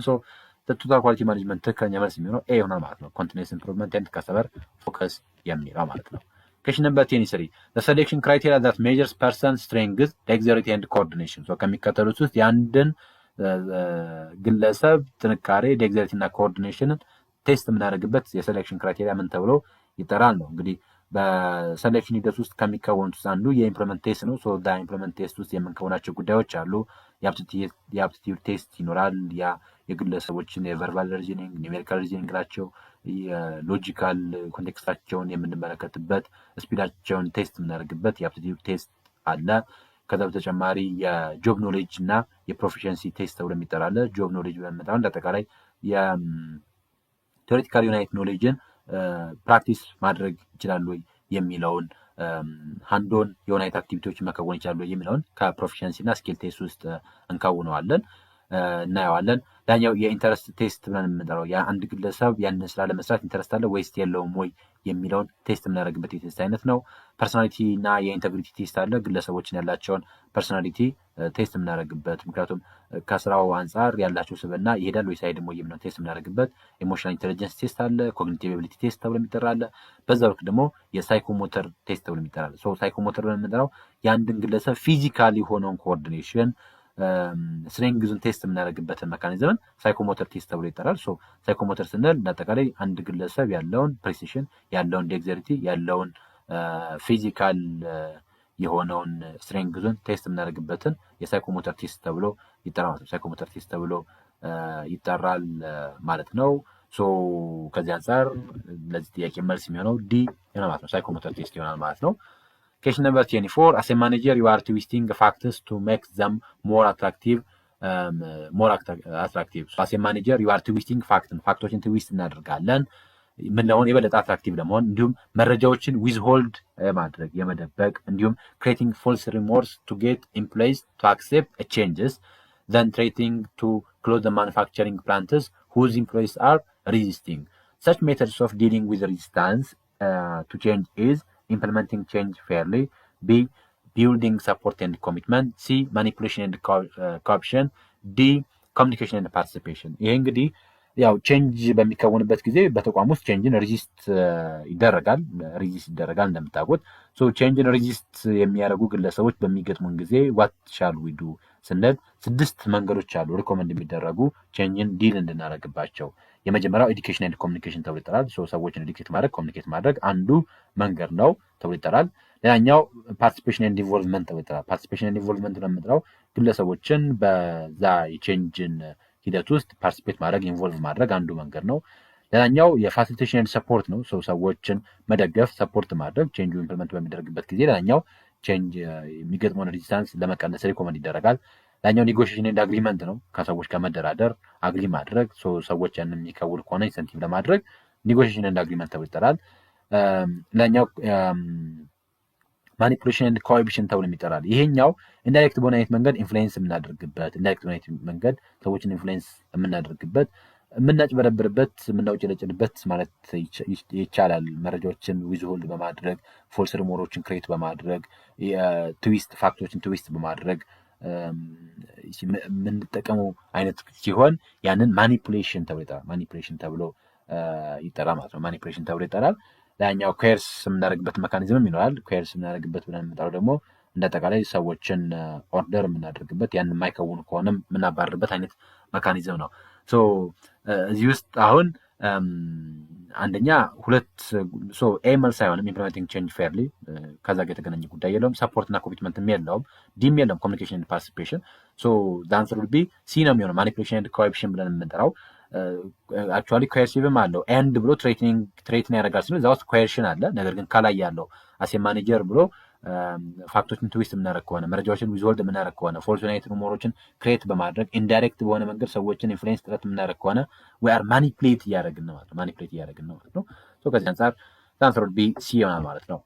ኬሽን ነምበር 25 which one of the following is the nature of service ከሚከተሉት ውስጥ የሰርቪስ ኔቸር የሆነው ማንኛው ነው? የሰርቪስ መገለጫ የሆነው ማንኛው ነው? እንግዲህ ሰርቪስ ምን አይነት መገለጫ አለው ስንል ሰርቪስ መሰረታዊ መገለጫ ባህሪዎቹ አንደኛው ኢንታንጂብል መሆን ነው። ሰርቪስን አናየውም፣ ተች አናደርገውም፣ ቴስት አናደርገውም። በተለይ ከመግዛታችን በፊት ምንም አይነት ነገር አይኖርም። ለምሳሌ ማለት ፀጉራችንን ከመስተካከላችን በፊት ምን ልንመስል እንደምንችል አናውቀውም። ፕሪዲክት የምናደርገው ነገር ሊኖር ይችላል፣ ግን ሰርቪስ ታንጂብል አይደለም። ልክ እንደ ጫማ አይተኑ ምናምን በቃ የምናደርገው ነገር አለ። ማንዳስሰው ስሜል የማናደርገው ተች የማናደርገው ነገር ነው። ሰርቪስ ስለሆነ አገልግሎት ስለሆነ አክት ስለሆነ ፐርፎርም የሚደረግ ነገር ስለሆነ ሰርቪስ ዳኛው ኢንሰፓሬብል መሆኑ ነው። ኮንሱም የሚደረገውም ፕሮዲስ የሚደረገውም ሳይመልታኒየስ መሆኑ ነው። ለምሳሌ የሆነ ቦታ ላይ የዋና አገልግሎት የምትፈልጉ ከሆነ እዛው የዋና ገንዳ ያለበት ቦታ ድረስ መሄድ ብቻ ይጠበቅባቸዋል። ዳኛው ሰርቪስ ቫሪያብል ነው። ያ ማለት ይለያያል። አንደኛ ሰርቪሱ እንደሚሰጠውም እኛም እንዳለንበት ኮንቴክስት ሰርቪስ ቫሪ ያደርጋል። ቫሪያቢሊቲ ያኛው ሰርቪስ ፐርሼብል ነው። ያ ማለት ሰርቪስን ስቶር ማድረግ አንችልም። ሰርቪስን ስቶር ማድረግ አንችልም። ለበኋላ ብለን ማስቀመጥ አንችልም። ለበኋላ ብለን ማስቀመጥ አንችልም። የዋና አገልግሎት ለማግኘት ከሄድን ያንን የዋና አገልግሎት ተጠቅመን ነው የምንመጣው እንጂ ደሞችን ማስኪ ለበኋላ ወይ ቤት ወስጄ ደግሞ ተጠቅማት ምናምን አንለትም። ሰርቪስ ፐሪሽ ያደርጋል። ያኛው የሰርቪስ ላይ የከስተመር ኮንታክት አለው ወይም ደግሞ ዩዘር ፓርቲሲፔሽን ብለን የምንጠራው ደንበኞች ኢንቮልቭ ያደርጋሉ። በዚህ መንገድ አስተካክለኝ እንደዚህ አድርገኝ ይባላል። ያኛው ላክ ኦፍ ኦነርሺፕ ነው። ሰርቪስ ውስጥ ኦነርሺፕ አይኖርም። ሰርቪስን ትጠቀሙታላችሁ እንጂ ሰርቪስን ሆን አታደርጉትም ይባላል። ከዚህ አንጻር የሰርቪስ ኔቸር ማንኛው ነው ሲል ላንስር ቢ ይሆናል ማለት ነው። ናይስ። ኩዌስችን ነምበር 26 እየጨረስን ነው። ኩዌስችን ነምበር 26 ኮንትሮል ኢዝ ኢሴንሻል አት ኦል ሌቭልስ ኦፍ ኦርጋናይዜሽን ዚስ ካን ቢ ዲስክራይብድ ስሩ ባክዋርድ ሉኪንግ ኮንቲኒየስ ፕሮሰስ ፐርቫሲቭ ፋንክሽን ፎርዋርድ ሉኪንግ። እንግዲህ ከሚከተሉት ውስጥ የሰርቪስ ኔቸር ሁሉም የሰርቪስ ኔቸር ናቸው። ነገር ግን ኮንትሮል ኢዝ ኢሴንሻል አት ኦል ኦርጋናይዜሽን የሚለው ግን ማንኛውን የበለጠ ዲስክራይብ የሚያደርገው ነው። እነዚህ በሙሉ የሰርቪስ ኔቸሮች ናቸው። ነገራችን ኔቸርስ ኦፍ ኮንትሮሊንግ የኮንትሮሊንግ ማለት ነው። እነዚህ የኔቸርስ ኦፍ ኮንትሮሊንግ ተብሎ ይጠራሉ። ኮንትሮሊንግ ውስጥ እንግዲህ ኔቸር አሉ። አንዱ ጎል ዳይሬክትድ መሆኑ ነው። ኔቸር ኮንትሮሊንግ ብለን የምንጠራው ጎል ዳይሬክትድ ነው። ጎል ላይ ዲፐንድ ያደርጋል። ጎል ዳይሬክትድ ነው። የኦርጋናይዜሽናል ሪሶርሶችን ተጠቅሞ የበለጠ ጎልን አቺቭ ማድረግን ያንን ኢንሹር ማድረግ ላይ የበለጠ ትኩረት ያደርጋል። ያኛው ኮንትሮሊንግ ኮንቲኒየስ ፕሮሰስ ነው። ስቶፕ የሚያደርግ አይደለም። እንዳጠቃላይ ፐርፎርማንስ ሞኒተር የምናደርግበት በየጊዜ ኢምፕሩቭ እያደረግን የምንሄድበት ነው። ኮንቲኒየስ የሆነ ፕሮሰስ ነው። ሌላኛው ኮንትሮሊንግ ፎርዋርድ እና ባክዋርድ ሉኪንግ ይባላል። አክቹዋል ፐርፎርማንሱን ከረንት ፐርፎርማንስ ጋር ኮምፔር እያደረገ ፎርዋርድ እና ባክዋርድ ሉኪንግ አለው። ሌላኛው ኮንትሮሊንግ ፐርቫሲቭ ተብሎ ይጠራል፣ ወይም ደግሞ ዩኒቨርሳል ፋንክሽን ይባላል። ያ ማለት ኮንትሮሊንግ ኢዝ ኒድድ አት ኦል ማኔጅመንት ሌቭልስ ኤንድ ኢን ኦል ታይፕስ ኦፍ ኦርጋናይዜሽን ይባላል፣ ዌዘር ኢትስ ቢዝነስ ኦር ነን ቢዝነስ። ስለዚህ የበለጠ ኮንትሮል ኢሴንሻል ኢን ኦል ሌቭልስ ኦፍ ኦርጋናይዜሽን የሚለው የሚያሳየውን ፕሪቫሲቭ ፋንክሽን የሚለው ሲ የሚለው ኦፕሽን ነው ማለት ነው። ኩዌስችን ነምበር 27 የመጨረሻው ጥያቄ ኛውን እንመልከት። ፍሮም ዘ ፎሎዊንግ ዋን ኢዝ ኖት ትሩ አባውት ፓወር። ከሚከተሉት ስለ ፓወር የተሳሳተ የሆነው ማንኛው ነው? ፎልስ የሆነው ማንኛው ነው? ኤ ፓወር ኢዝ ፐርሰናል ኢት ኤግዚስትስ ቢኮዝ ኦፍ ፐርሰን። ፓወር ፐርሰናል ነው፣ በፐርሰን አማካኝነት ኤግዚስት ያደርጋል ይላል። ትሩ ነው። ቢ ፓወር ኢዝ ራይት ቱ አክት ኦር ቱ ጊቭ ኦርደር ኮማንድ ኦር ዲፕሎይ ሪሶርስ ኢን አን ኦርጋናይዜሽን። ቱ ሰም ኤክስተንት ያ። እስቲ ሌሎችን ኦፕሽኖችን እንመልከት። ፓወር ኢዝ ሶርስድ ፍሮም ቦዝ ፖዚሽናል ኤንድ ፐርሰናል። ፓወር ከፖዚሽንም ከፐርሰንም ምን ያደርጋል? ሶርስ ያደርጋል። ያ ይህም ሲም ትሩ ነው። ዲ ፓወር ኢዝ ኤቢሊቲ ቱ ኤግዘርት ኢንፍሉዌንስ ኢን አን ኦርጋናይዜሽን። ዲም ትሩ ነው። ከማንኛው መልስ ይሆናል ስንል ፎልስ የሆነው ማንኛው ነው ስንል ቢ ነው ማለት ነው። ቢኮዝ ቢ ኢዝ ከፓወር ይልቅ ቢ የአውቶሪቲ definition የተቀመጠው because authority is a formal and legal right granted to a person to make a decision, issue, command and direct others ተብሎ ይጠራል። የአውቶሪቲ ነው the right to act ነው አውቶሪቲ ብለን የምንጠራው the right to act ብለን እንጠራዋለን። ኦርደር የምናደርግበት ኮማንድ የምናደርግበትን ያንን አውቶሪቲ ብለን እንጠራዋለን። አውቶሪቲ ተብሎ ይጠራል።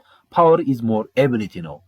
ፓወር እንደ ራይት አለም ኮንሲደር የሚደረገው ፓወር እንደ አንድ ኤቢሊቲ ነው ኮንሲደር የሚደረገው። ግለሰቦችን ኢንፍሉዌንስ የምናደርግበትን መንገድ ነው ፓወር ብለን የምንጠራው። አክቹዋሊ ከፓወሩ የፓወር ብዙ አይነት ሶርሶች አሉት። ከዛ ሶርሶች ውስጥ አንዱ እንግዲህ ፖዚሽናል ዩናይት ፓወር እና የፐርሰናል ዩናይት ፓወር አለ። ፖዚሽናል ፓወሮች ደግሞ የምንመለከተው አንዱ ኦቶሪቲ ሊሆን ይችላል። ግን የበለጠ ኦቶሪቲ ብለን የምንጠራው ወደ ምን ይቀርባል? ወደ ራይት ይቀርባል። ፓወር ኢት ሪፈርስ ቱ ዘ ኢንዲቪጁዋል ፐርሰናል ኤቢሊቲ and also ኤቢሊቲ ላይ ዲፐንድ የሚያደርግ ቱ ኢንፍሉዌንስ አዘርስ ቱ አክት ኦር ሪፍሬን ተብሎ ይጠራል። በብዛት ኢንፎርማል የሆነ እና ኢንዲፐንደንት ዩናይት ኔቸር ያለው ከአንድ ግለሰብ ካሪዝማ፣ ከአንድ ግለሰብ ስታተስ፣ ከአንድ ግለሰብ ኖሌጅ፣ ከአንድ ግለሰብ ኤክስፐርቲዝ እንዲሁም አንድ ግለሰብ ካለው የፖዚሽንም የሚመነጭ ነው። ቤዚካሊ ፓወር ግለሰቦች በተለያየ ኮንቴክስትም ግራንት የሚያደርጉትም የሚያገኙትም ነገር ነው ፓወር በምንለው። ቢ የበለጠ ይጠባል። ፓወርን የበለጠ ብቻውን ኤክስፕረስ አያደርግልንም። ከዚህ አንጻር ቢ መልስ አይሆንም። ቢኮዝ ቢ እንደነገርኳችሁ የኦቶሪቲ ስለሆነ የኦቶሪቲ ነው የሚገልጸው።